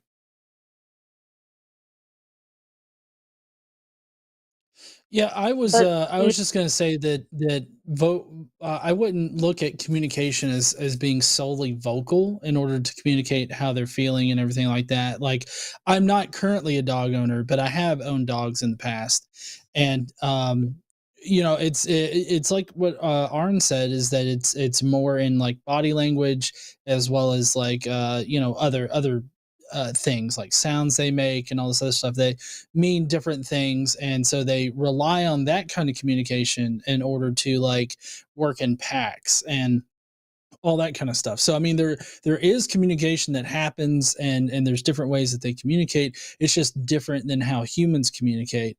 And I think that barrier that Aron is talking about, feeling that frustration because he can tell that his dogs want to tell him something. It's just a matter of being able to communicate it to him.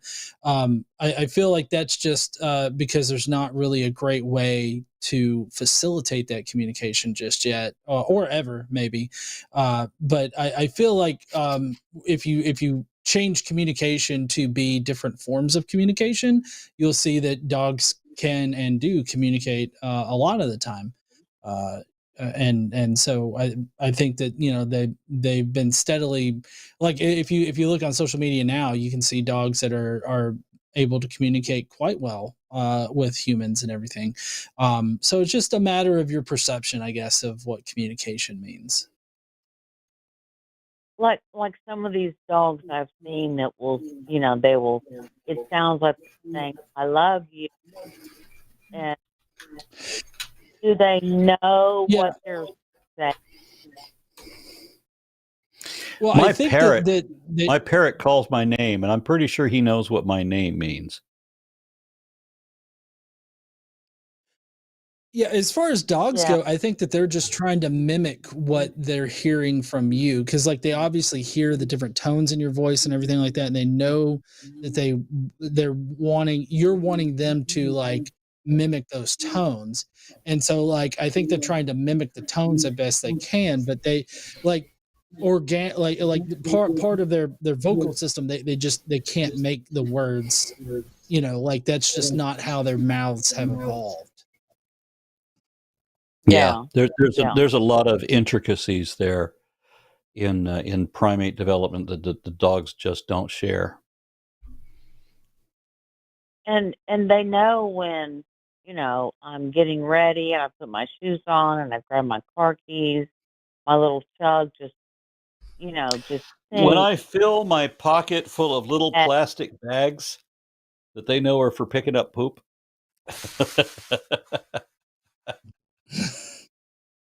Yeah, that's part of the body language that I was talking about a minute ago. Like they can tell body language. Like they know like when Aron puts the bags in his pocket and everything, it's like, oh, that's the sign that we're going to be going walking, Yep. and Yeah. everything. And so like they get excited. And we foster so many dogs that I end up I end up taking dogs for walks like 5 times a day. Yeah. Well, the little chug I rescued, unfortunately, I can't put a leash on her and take her for a walk because her previous owner used to have a collar and leash on her and then beat her with the leash. And she has a scar on her top of her head from where he slammed her head with a shovel. And she's 7 pounds. And so I don't get the dog abuse thing at all. But anyway, I was just, like I said, maybe PK, previous caller PK, look at that baby. Just wishful thinking because she just looked so deep in my eyes, and it's like I know what she's thinking. Yeah, no, I think that you can get to a point where you're effectively communicating with a dog or other animals for that matter. I think that it's just a matter of like integrating that more of a body language sort of communication scheme rather than verbal communication, because like you can definitely like I mean. I do this thing with my wife. She is a bit nonverbal when it comes to things that she wants. So she makes certain, body language movements, and like I pick up on that. And because we, do this all the time, I understand what she's telling me, even if she's not using words. And I think it's a lot of the same things there with, communication with your dog. You understand what your dog is wanting, or at least can distinguish, maybe what they're feeling by the expressions on their face or how their eyes look or something like that, just because you know your dog, and so I think that that's what you're kind of seeing there. Yeah, but the difference between communicating with your dog and communicating with your wife is important, because communicating with your dog is without words, and communicating with your wife is despite words. So when she says, "Oh no, do whatever you want," don't do whatever you want. No, I agree with that. And she says, "No, I'm fine. Do whatever you want." That is a key for not doing. I'm telling all of y'all out there, I'm giving you some very clear advice. That does not mean do whatever you want. Okay. I love you. Whatever. I'm safe. Mine's out of the house. I just feel like when staring so deep in my eyes, it's like they want to talk, and I'm just wondering if evolution will ever allow them to get vocal cords and talk. Aron? No, the evolution is not going to give them vocal cords. I mean, they have vocal cords. I mean, my dog scratches it every time he goes outside. Well, one of our dogs, every time he goes outside, he wants to flip over and roll on his back and scratch his back, and he always makes rah rah rah rah, those kind of noises. Right. And we've got a Siberian Husky, and of course, he talks quite a lot too, but it's all unintelligible nonsense. But we learn how to understand their body language just as they're expert in understanding ours. We just need to improve our aptitude at understanding them. Yeah. Okay. Well, it's been a great show tonight. I've really enjoyed it, and thank you for taking my call for my magical wishful thinking of dogs talking.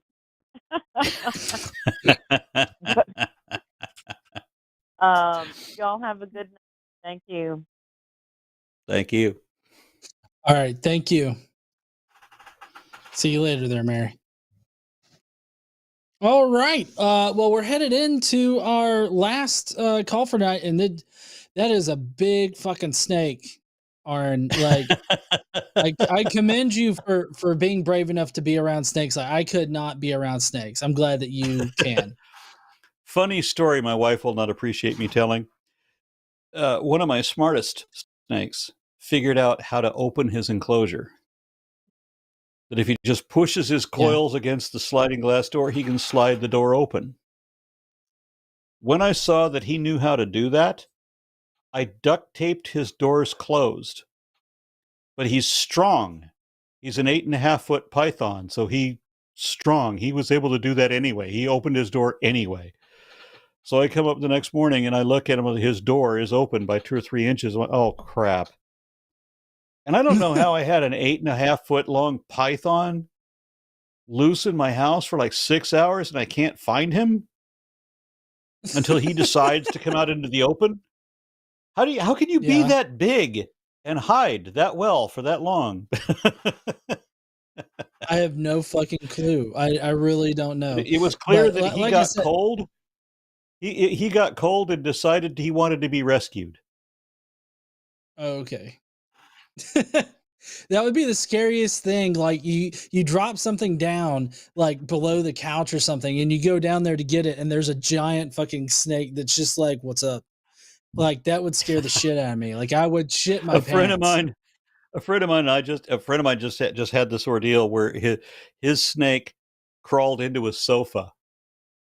He had a boa imperator, like I have a 15-pound boa imperator, but his crawled into his parents' sofa, and it was there for 3 days, and they couldn't get it out. So they finally took the sofa into the garage and disassembled it to get the snake back out of the couch. I'd be so pissed off. Like, you are not making me take apart an entire fucking couch for this, I swear. All right, we do have one last caller. Okay. To get to Matthew, an atheist from California. Hey there, Matthew. How you doing? Hey, how are you guys? Thank you for taking my call. Hi, John. Hi, Aron. Well, How you do? yeah, thank you for hanging on for so long tonight and allowing us to get Oh, through no the problem. theist columns there. So, actually, I'm a big fan of snakes too. I don't have any, but I live in a good area of the world for finding them in the wild, and I just love watching Where do you them. live? And actually, I live in California. I won't say exactly where, but it's a great place for finding snakes. Greater Okay. Bay Area, we'll say. Oh, So, you've got there's the one that, prettiest snake in the world. You got the prettiest snake in the world in your area. well, I like going to Mount Diablo State Park and finding the snakes up there. It's a Yeah, really the cool San place. Francisco garter snake is Oh, ridiculously pretty. Anybody wants to Google that? I will have to check that out. So the way that relates to what I was going to call about is I believed in God until fairly recently, and I kind of left that through thinking about it, talking to other people. But there's feelings that I can't shake, even if I know they're irrational. Like I see something beautiful, like watching a snake and watching the way it moves and how it operates. And I just have this sense, and I know it's bullshit, that this was designed by an intelligence. I've never believed in intelligent design. You know, I'm an educated person mostly. I'm not an expert on Yeah. evolution, but I know how it works. And yet it's this feeling I Yeah. can't shake. And that's probably fairly harmless, but there's other feelings related to this that are probably like worse for my life. Like someone mentioned hell earlier in one of the previous calls. And like I know Pascal's wager is like pretty much the worst argument ever formulated by mankind. And yet it's still something I worry about, like, you know, when I wake up at 3 a.m. So I'm curious if you guys ever have thoughts like that and like what like how you approach that and self-examine that. I don't. I had to get rid of hell beliefs when I was 12, as I mentioned earlier in the show. Just Yeah, hell I was heard so that. Yeah. so hell was so literally unbelievable.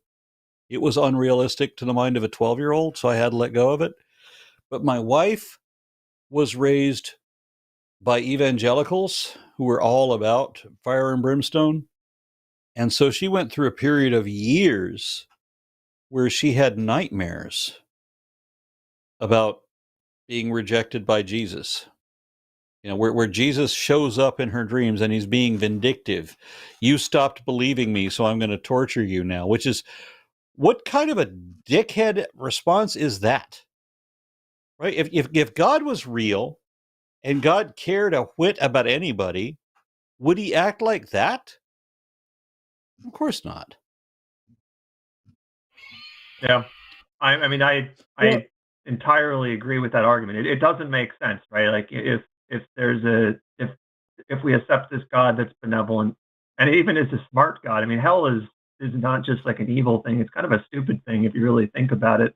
But I it's a worry I still haven't shaken, even though as you described, it's irrational, it's silly. I don't think calling it stupid is unfair, and I can't fully shake it either, which Yeah, is I I hope I I find very hope that I frustrating. didn't call your beliefs stupid. I might You have. can't offend me. I It's hope I fine. You didn't. can't. It's fine if you did. I like blunt people. Well, so yeah, I get the feeling that it's difficult for me to shake the idea of a God existing when I look at all these things, but like I guess I moved past that kind of thought process after I realized like everything that is natural, that is beautiful, that can be explained naturally, and so like I guess I get to a point where I'm just asking myself like, where's God in nature? And so like I don't know. Like I don't know where God would be in nature. And so if I can't find God in nature, then there's no reason for me to think that just because something's beautiful, that must mean that there's some kind of God. Uh, Beauty and that feeling that you get when you see beautiful things or you notice beautiful things, that's, a chemical reaction that's happening in your head. And I mean, everybody's brain works differently. The chemicals operate in different ways. They interact in different ways. And so that's why people find different things beautiful.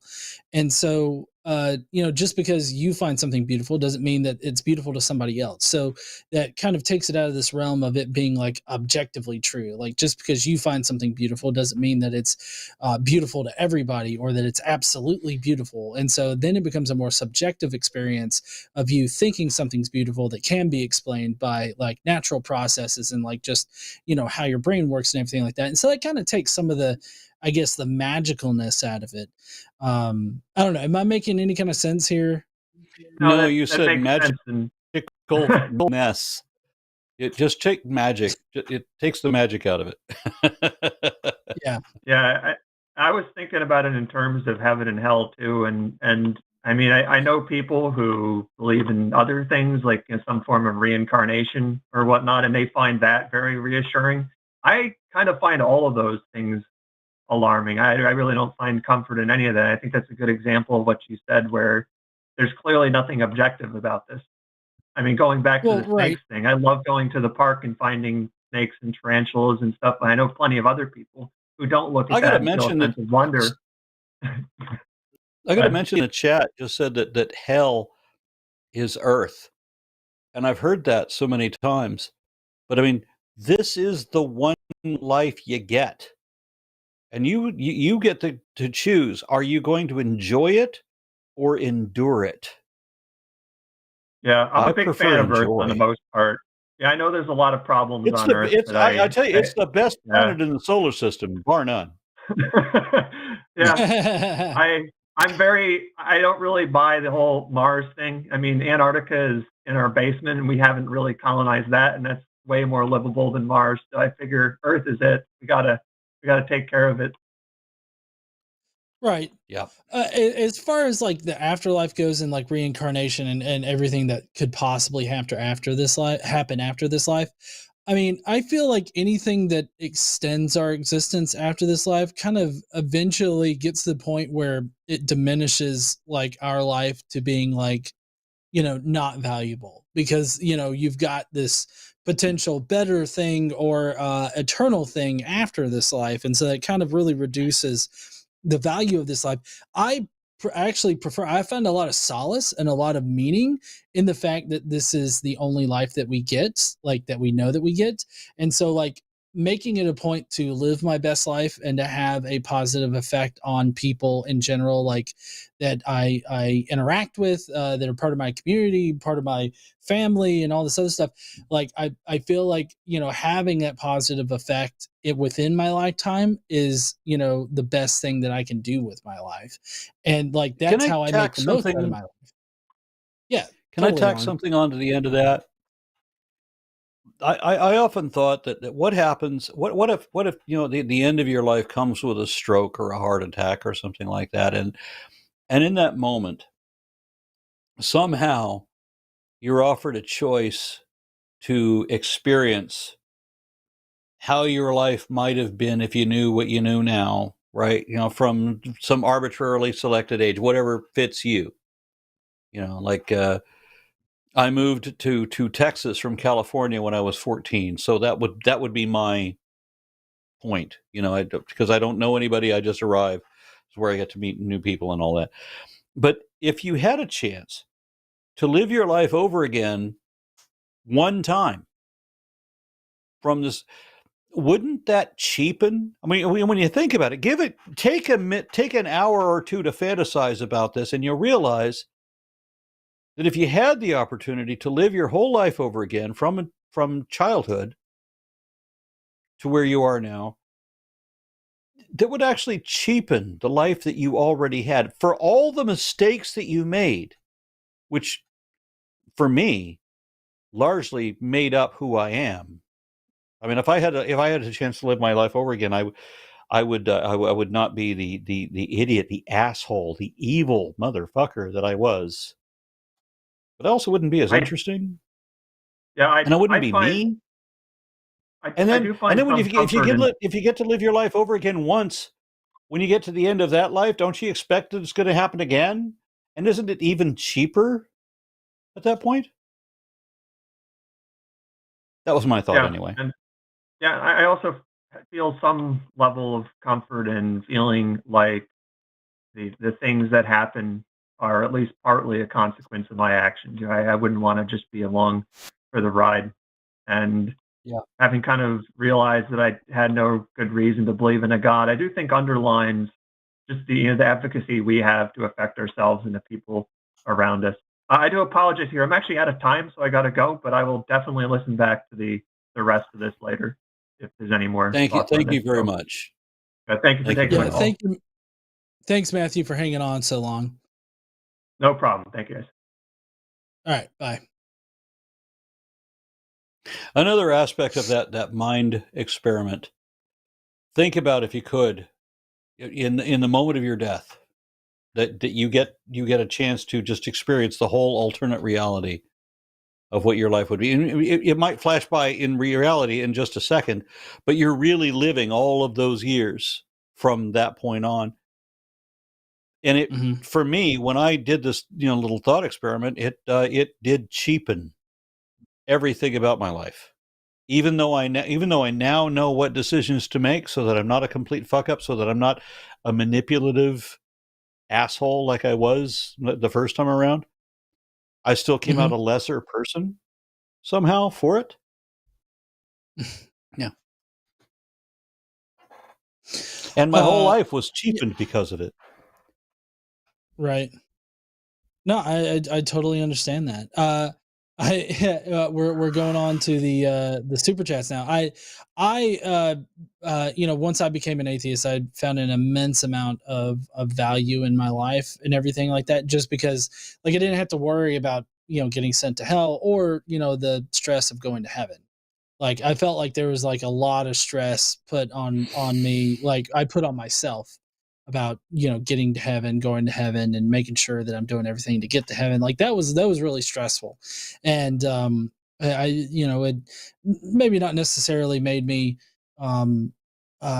disregard anything in my life, but I definitely had too much of a focus on what I needed to do to get to heaven rather than enjoying my life kind of thing, I made a video about this. What if in that last breath, when you get to experience that whole alternative reality, and somehow or other you understand that this doesn't count for anything. This doesn't change, and you can be as evil as you want to. Doesn't change anything, right? And you're not even going to be judged for this. But if you could live your whole life over again, would you be evil? I think most of us really wouldn't. I mean, we would know how to be better people than we did the first time around.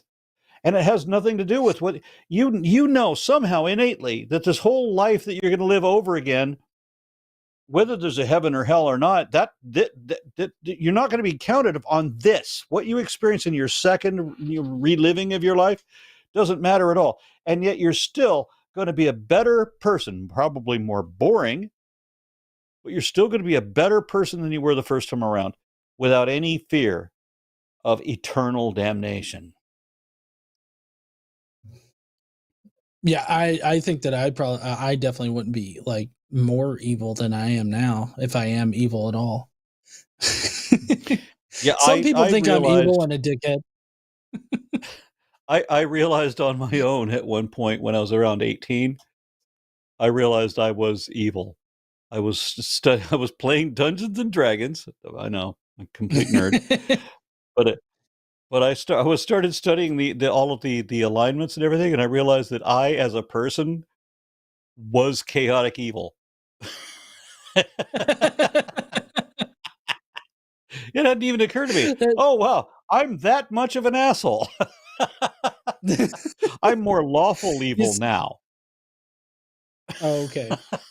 Yeah, you see this is the satanic panic that they were talking about back in the 80s, okay? This was the thing, giving children deep insight into their own psyche. This is the real Satan.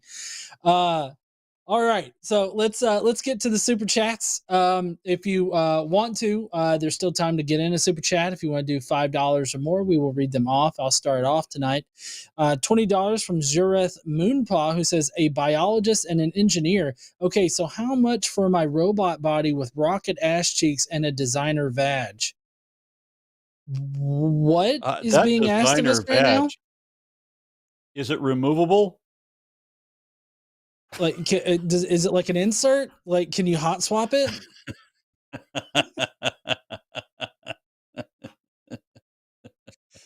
All right, Aron, can you read this one? $5 from Monkey at Typewriter. PK's goalposts were so mobile. It was like playing a game with a small child who's making up the rules as you go. It's cuter when my 4-year-old does it. You know, honestly, I think that he was literally a pigeon shitting on the chessboard and then flying away. Like, I mean, I really got felt that like that was it. impression. Yeah. Yeah, I agree. 542 from Chameleon. I hope I pronounced that correctly. Cheers! Would you care to recommend a song for my morning work playlist? 100% agree with your post-election plans there, Aron. Lol. I know. What would you say? What do you listen to in the morning there, Aron? I am so bereft of time anymore. I have no idea about pop culture anythings. I managed to go to a concert with Ingested and oh man, I'm trying to remember the headline band. But my wife took me to like a battle of the bands of like 7 different bands, and they were all great. But I don't have time to even keep up with that shit anymore. I get up on an ideal day. I get up and I sit down on my keyboard and I do research and composition and editing and recording. That's what I do. Well, so like my job, I usually have to be coding a lot. And so like I listen to some like movies or videos or something like that on occasion, but like then there are times when I really like to listen to something. Typically, like if I'm wanting to kind of psych myself up for the day or whatever I'm about to do, like listening to something really high energy really kind of gets me. So like sometimes I'll listen to like Limp Bizkit's Break Stuff or Papa Roach's Last Resort. I mean, of course, this is really Flesh telling God my age, I Apocalypse. guess. Well, Flesh God Flesh God Apocalypse. That was the recent. Yeah. Okay. Brilliant live show. Yeah. There's that. I listen to a lot of Eminem on occasion. I mean, it really kind of helps get a lot of that energy out, especially like maybe your day's already shitty. It can help brighten it a little bit just by screaming. Oh, Limp Bizkit's Faith. That's a good one too to scream to. There was a group that they always hire children to do covers of like popular metal songs. What's that? Was it Kids You Bop? know the name? No. It's something else. But there's a Freak on a Leash was done by a 10-year-old girl.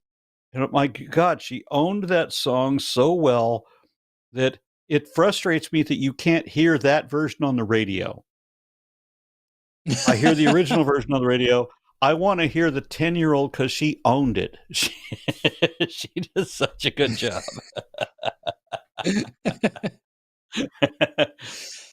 All right. Let's see. Aron, can you read this one?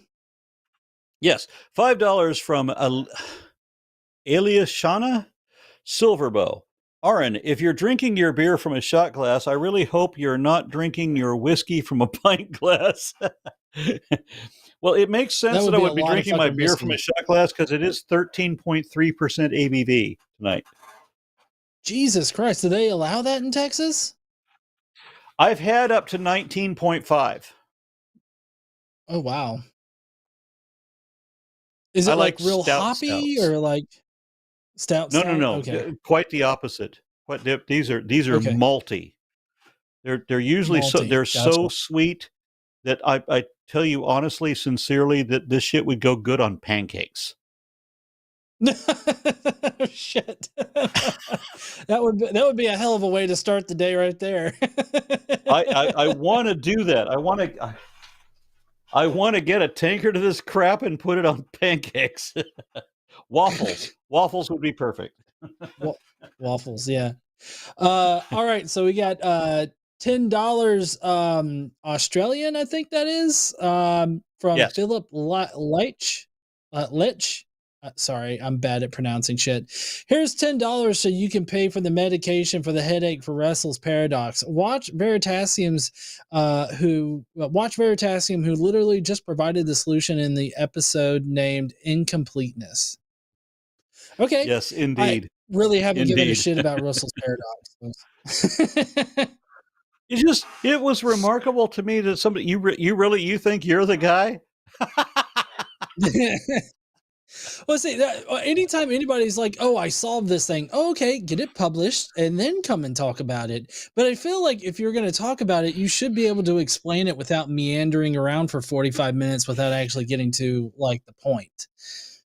Somebody just told me in email that they were bragging that they published a book. It was like 1,900 pages on abiogenesis, and it came from a guy who I know for absolutely sure does not know a fucking thing about what he's talking about. All he's doing is quote mining people he doesn't understand. You published a book out of that, and then somebody else tells me that they've solved some huge dilemma, and all they have is a manuscript that no one has ever read. You really want me to read all the pages of your manuscript? Me. On a subject you can't know anything about. Why don't you just publish this to social media somewhere and listen to the first, 15 people who read it who say, "Hey, you didn't understand the question."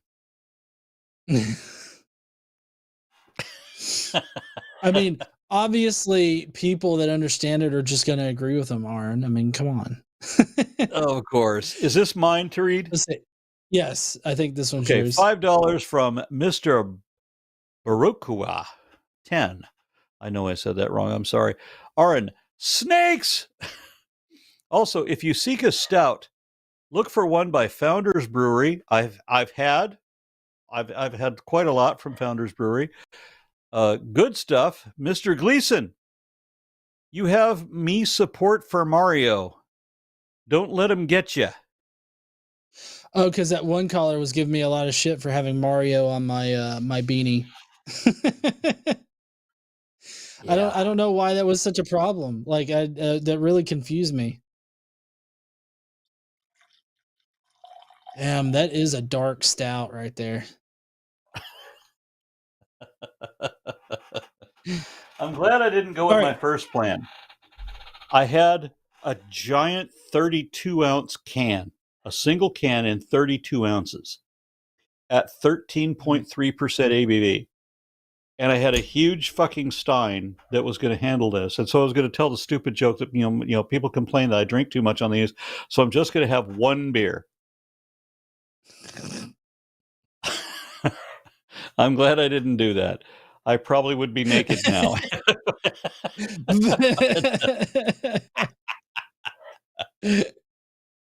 All right. Well, next is $5 from Larry Fishman, who says, "I don't know what Aron and John said, but a demon wearing a fez and doing the Macarena just appeared in my apartment." I think that was during the glossolalia thing. Apparently, we summoned a demon. Hey, I'll take it. Like, I'd start doing the Macarena, like, Macarena. Hey. The concept of a demon in a fez. Oh, that reminds me. I have to prepare for this Saturday.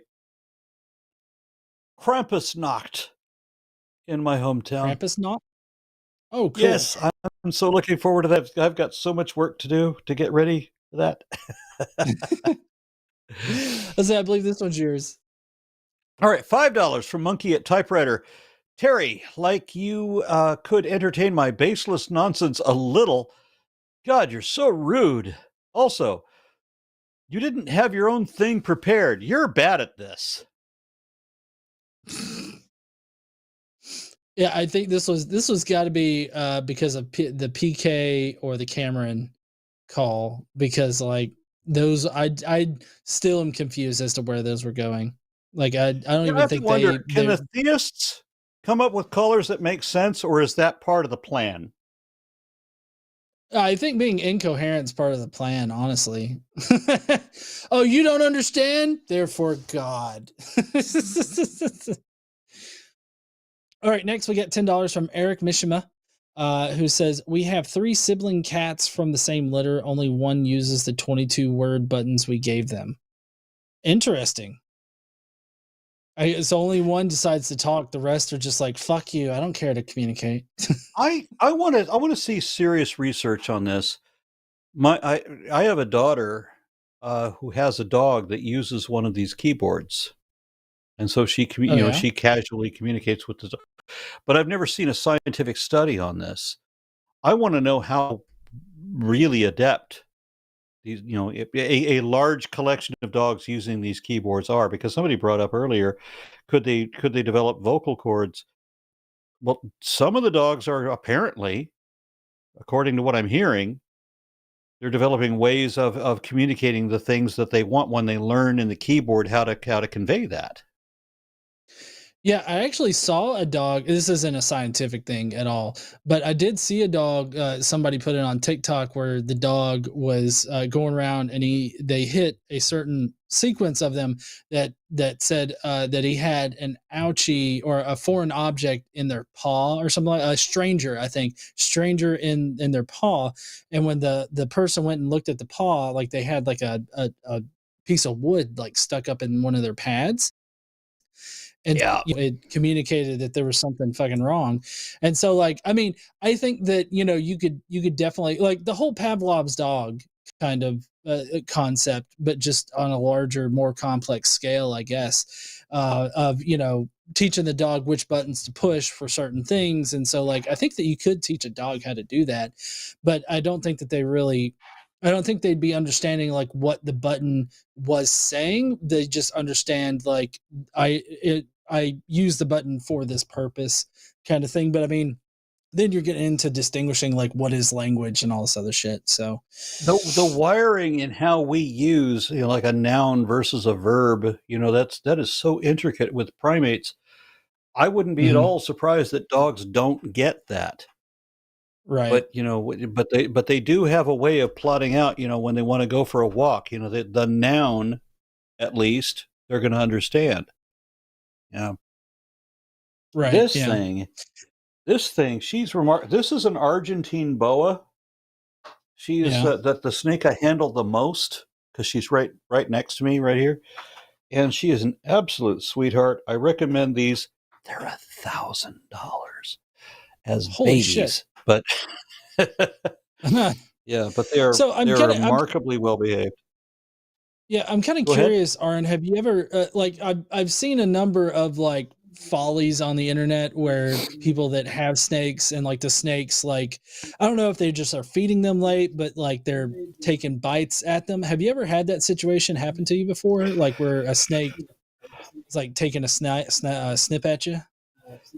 I have some mildly venomous, and I have reticulated python. So, by necessity, I learned how to use tongs, how to use a hook. It's like this is a hook for a small snake. I have big hooks for big snakes, but there's ways of letting the snake know that it's handle time versus feed time. Okay. If I were to open my retic's cage and just reach in to take the retic out, I'm going to get bit. I'm going to have 90 fangs because all their teeth are fangs. I'm going to have 90, and there's 6 rows of them. I'm going to have 90 fangs embedded in my flesh. And once the snake bites, they're committed to that. They don't rethink what they just did. In most cases, I've had a boa that bit me and realized as soon as he bit me that was a mistake. He shouldn't have done that. And he backed out all of his teeth. That was nice because it's a big fucking boa that did that. But I've never been bitten by my retics.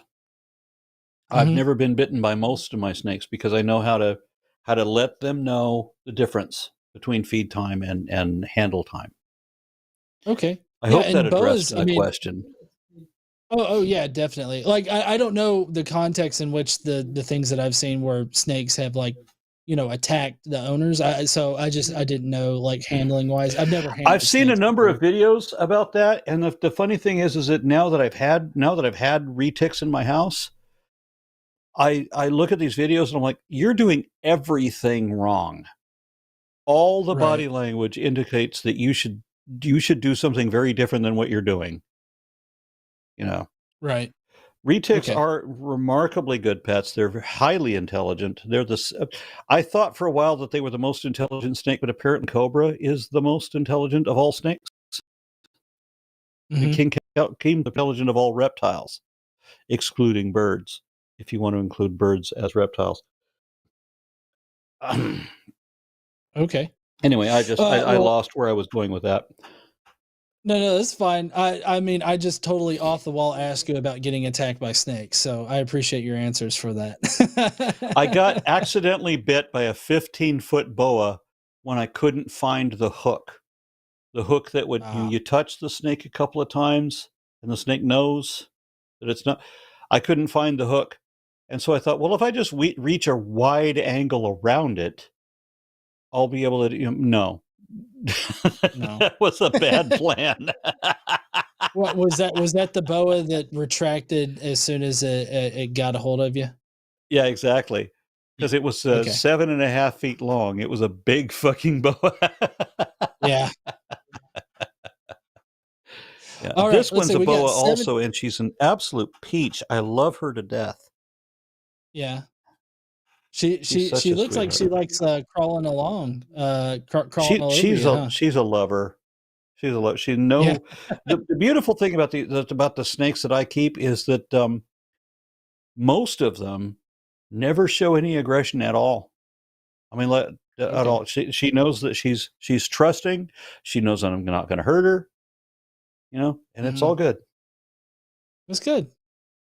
All right, we got $7.99 from Amelia Howard, who says Christians claim morality isn't relative and yet pick and choose passages from the Bible to follow that are morally acceptable in modern society. Yeah, and then they make excuses for the ones that are not morally acceptable. We're not like you covered can, under that anymore.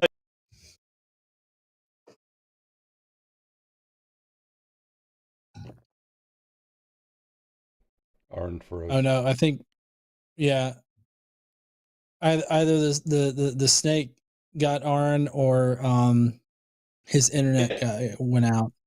There we go. Okay.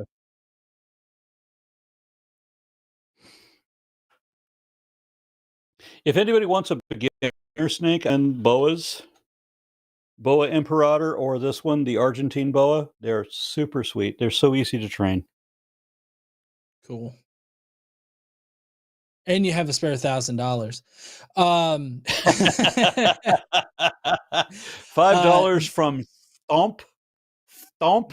So you have to pronounce this like Mike Tyson. Stomp 10.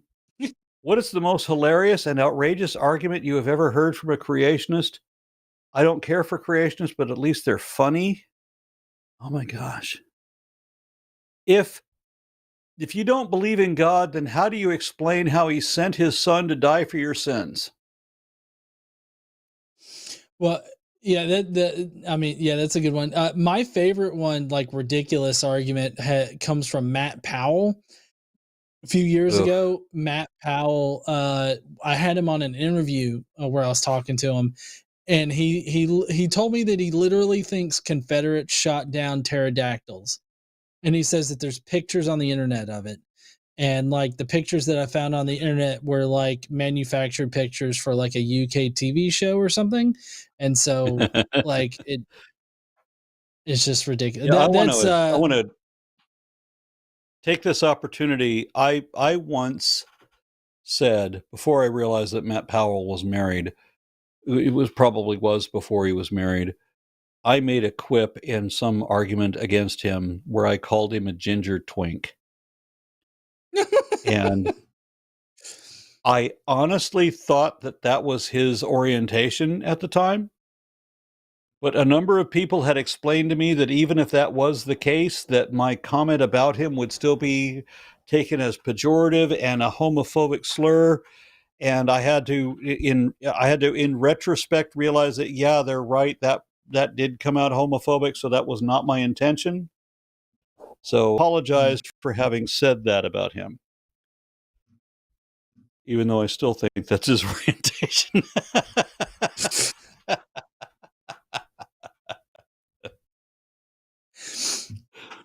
Can you read this one there, Aron? $5 from Tim Deviney.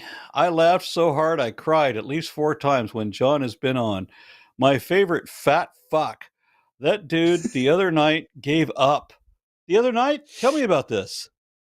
Oh, yeah. So I believe that this was, if I remember correctly, I think this was actually on Talk Heathen. I was on Talk Heathen over there a few weeks ago, and some guy, or maybe it was, I think it was Talk Heathen. And this guy called in, and like he was rambling on about his argument for his God and everything like that. And so like I explained something to him, and then I'm like, okay, like what do you think about that? And like the call screeners came back in and unmuted him just in time for him to get to, "Yeah, fat fuck," and then he immediately got hung up on. And so like that's the explanation for that. Wow. Good. Oh. All right, let's see. We got £5 from Mystic Minds Analysis Tavern, who says, "How do computer programmers speak to snakes? In Python." That's a good dad joke there. I like that.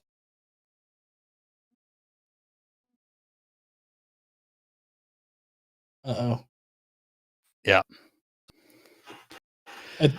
There we go. $7.99 Australian from Aaliyah Howard.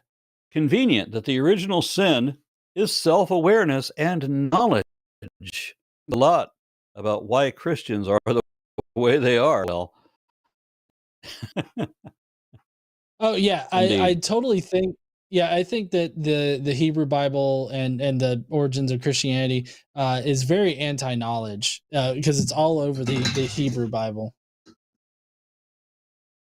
$5 from the Cantillon, who says, "Aron, you're one of my personal heroes. Keep fighting the good fight by shutting down pseudoscience, bullshit, / lies that hurt our educational progression." Which I think that Aron is frozen right now.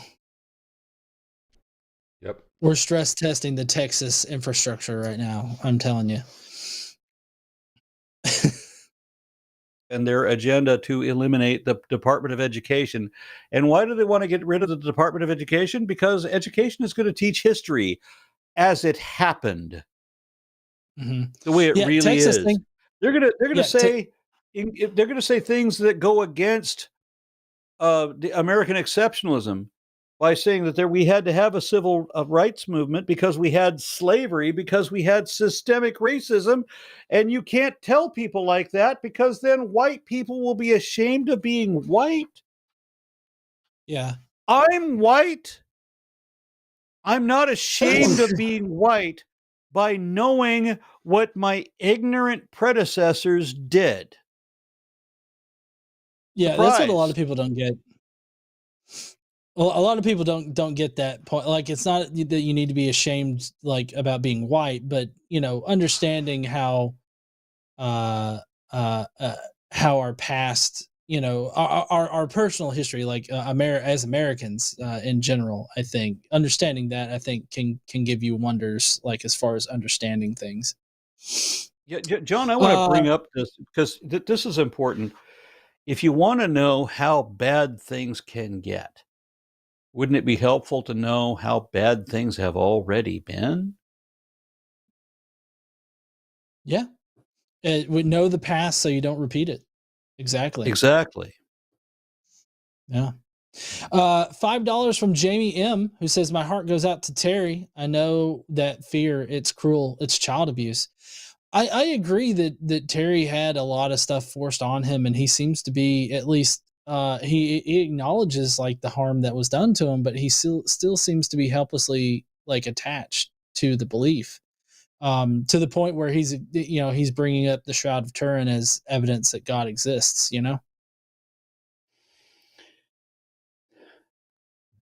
$5 from Monkey at Typewriter. Jesus, someone's still listening to Papa Roach in 2024? Fuck, that takes me back. But in fairness, I can probably sing Last Resort from memory. Hell yeah. My favorite album to date is still Black Sabbath Volume 4. So don't feel that old. Let's see. $20 from Fuka, who says, I have the link to the 10-year-old singing Freak on a Leash that you love. It's one of my favorites. She's amazing. Don't think YouTube will let me post a link though. I can message it to you on Patreon. Well, I mean, I've seen it many times. I can Google it in a moment. It's just, that was a brilliant presentation. The funny thing is it's very rare that you get somebody else do a cover of a song that's better than the original. Yeah. And this one is better than the original. Yeah, I think it was 9 Inch Nails actually said that Johnny Cash can like basically have that one song. He said, Trent Reznor said, it's not my song anymore. Johnny Cash owned it now. Yeah, it's Hurts. If you listen to Hurt by Johnny Cash, you'll understand exactly what it's talking about there. That's a beautiful example, probably the best example, because when you hear it from Johnny Cash, it doesn't mean any of what it meant when Trent Reznor sang it. All the meanings change, and the meanings are deeper now. Oh yeah, definitely. Like you could totally feel the emotion coming off of that song. I loved it when I first heard it. I think the first time I heard it was on a Smallville episode that I was watching. I heard that and I'm like, oh my God, I have to listen to this entire song. And I loved it ever since. I wish that I could explain to my father. My dad is dead now, but in my attempts to connect with him across the generations and the different types of music, I would have loved for him to know that I enjoyed Johnny Cash's version of Trent Reznor's song, which of course my dad wouldn't have known anything about Trent Reznor, but of course he knows what Johnny Cash, because I just heard almost nothing but Johnny Cash growing up. But if I could have just explained to him or let him experience the difference in perception between Trent Reznor's original and Johnny Cash's retake of that, and how much I appreciated that, I think that would have been a connecting point for him and me. Yeah. Let's say we got $20. $19.99 from Brock Smith, who says, saw your call recently about saw your call recently about giant petrified animals. I identify artifacts for work and often argue with people who misidentify natural rocks because of pareidolia. The talks are similar to yours about religion. Thoughts? I was on a paleontological expedition with a whole bunch of people, like 10 guys whose names were Professor Blankety Blank PhD. Everybody but me. Everybody on the expedition but me, Professor Blankety Blank PhD. And I picked up something that I thought looked like a fossil. It was a false fossil. And I show it off to these guys and I brag about how I found the first fossil of the expedition. I am so embarrassed. Yeah. What did they say to you? Were they just like, no, that's not a fossil? They were so nice. They were so polite. But when you make a mistake like that, it doesn't matter how nice you are. You realize, wow, that was really stupid. They don't have to tell me that I'm stupid. I get it.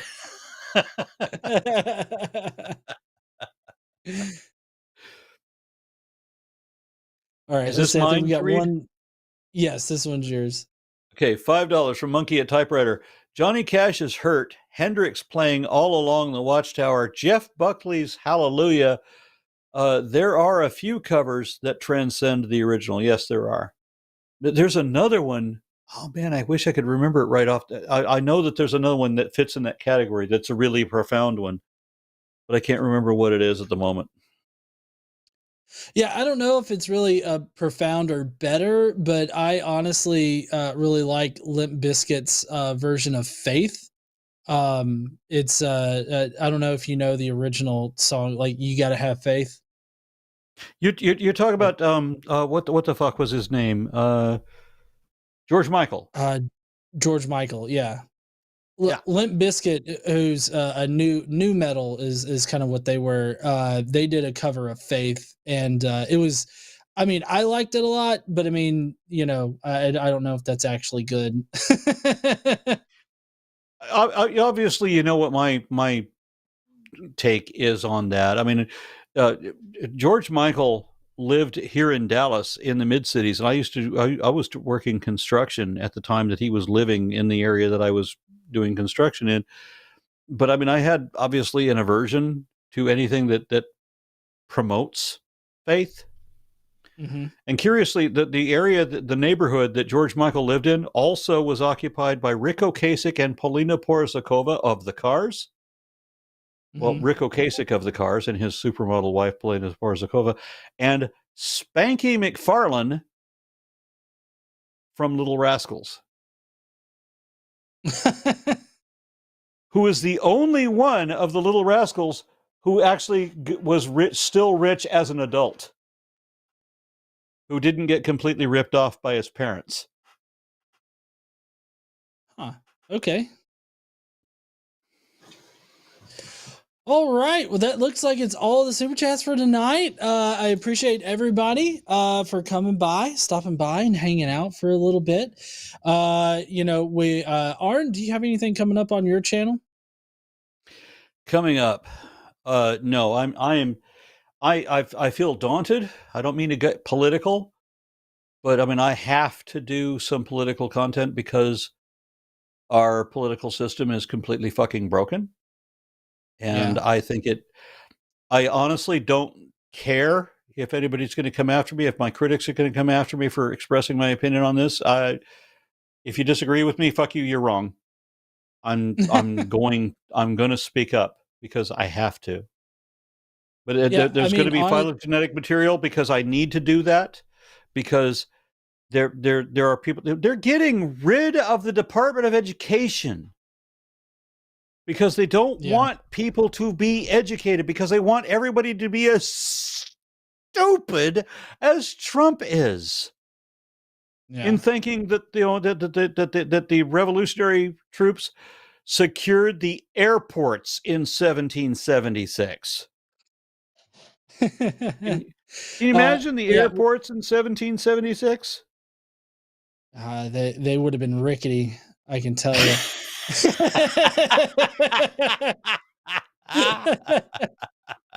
I can just imagine. This is when George Washington would have crossed the airports in 1776 is what allowed George Washington to cross the Potomac by way of Trebuchet. You know, I just got in over there at Birmingham on that one rickety old airport down there. It was basically like Flintstones, y'all. Anyways, we got one last super chat. 667 from Fuku, who says Disturbed's cover of Simon and Garfunkel's Sound of Silence. That's a pretty powerful one. I really like Disturbed's version of that. Yep. But as far as my channel goes, I have some content that I've already got kind of uploaded, but I am getting started back in on doing the response videos. And I, too, similarly am focusing on some political stuff that I'm going to be focusing on, like a lot of like news-oriented things. Like there's like Joel Webbin is a Christian nationalist guy who's putting out a lot of bullshit. But we've also got like a lot of people that are going to be in the government that just don't need to be in the government, and they're definitely looking to push not like to a be. Christian. Yeah. So my thought on this is I'm 62. I've had a really good life. I mean, a really good life, better than I deserved. And if anybody were to come after me, what the fuck? I'm 62. The fuck are you gonna do? I don't know, but I would advise anybody not to fuck with Aron. I've seen Aron in person. Do not fuck with Aron. He will just he'll curb stomp the fuck out of you. But anyways, I was gonna say, Aron, that anybody that doesn't understand like where you stand politically by now, I think they just haven't been paying attention. So definitely, if they have a problem with you, they can just fuck off. But anyways, that's going to be our show for tonight. I hope that you guys had an awesome night tonight. Thank you to the the moderators in the chat, as well as our call screener Morgan, producer Morgan as well.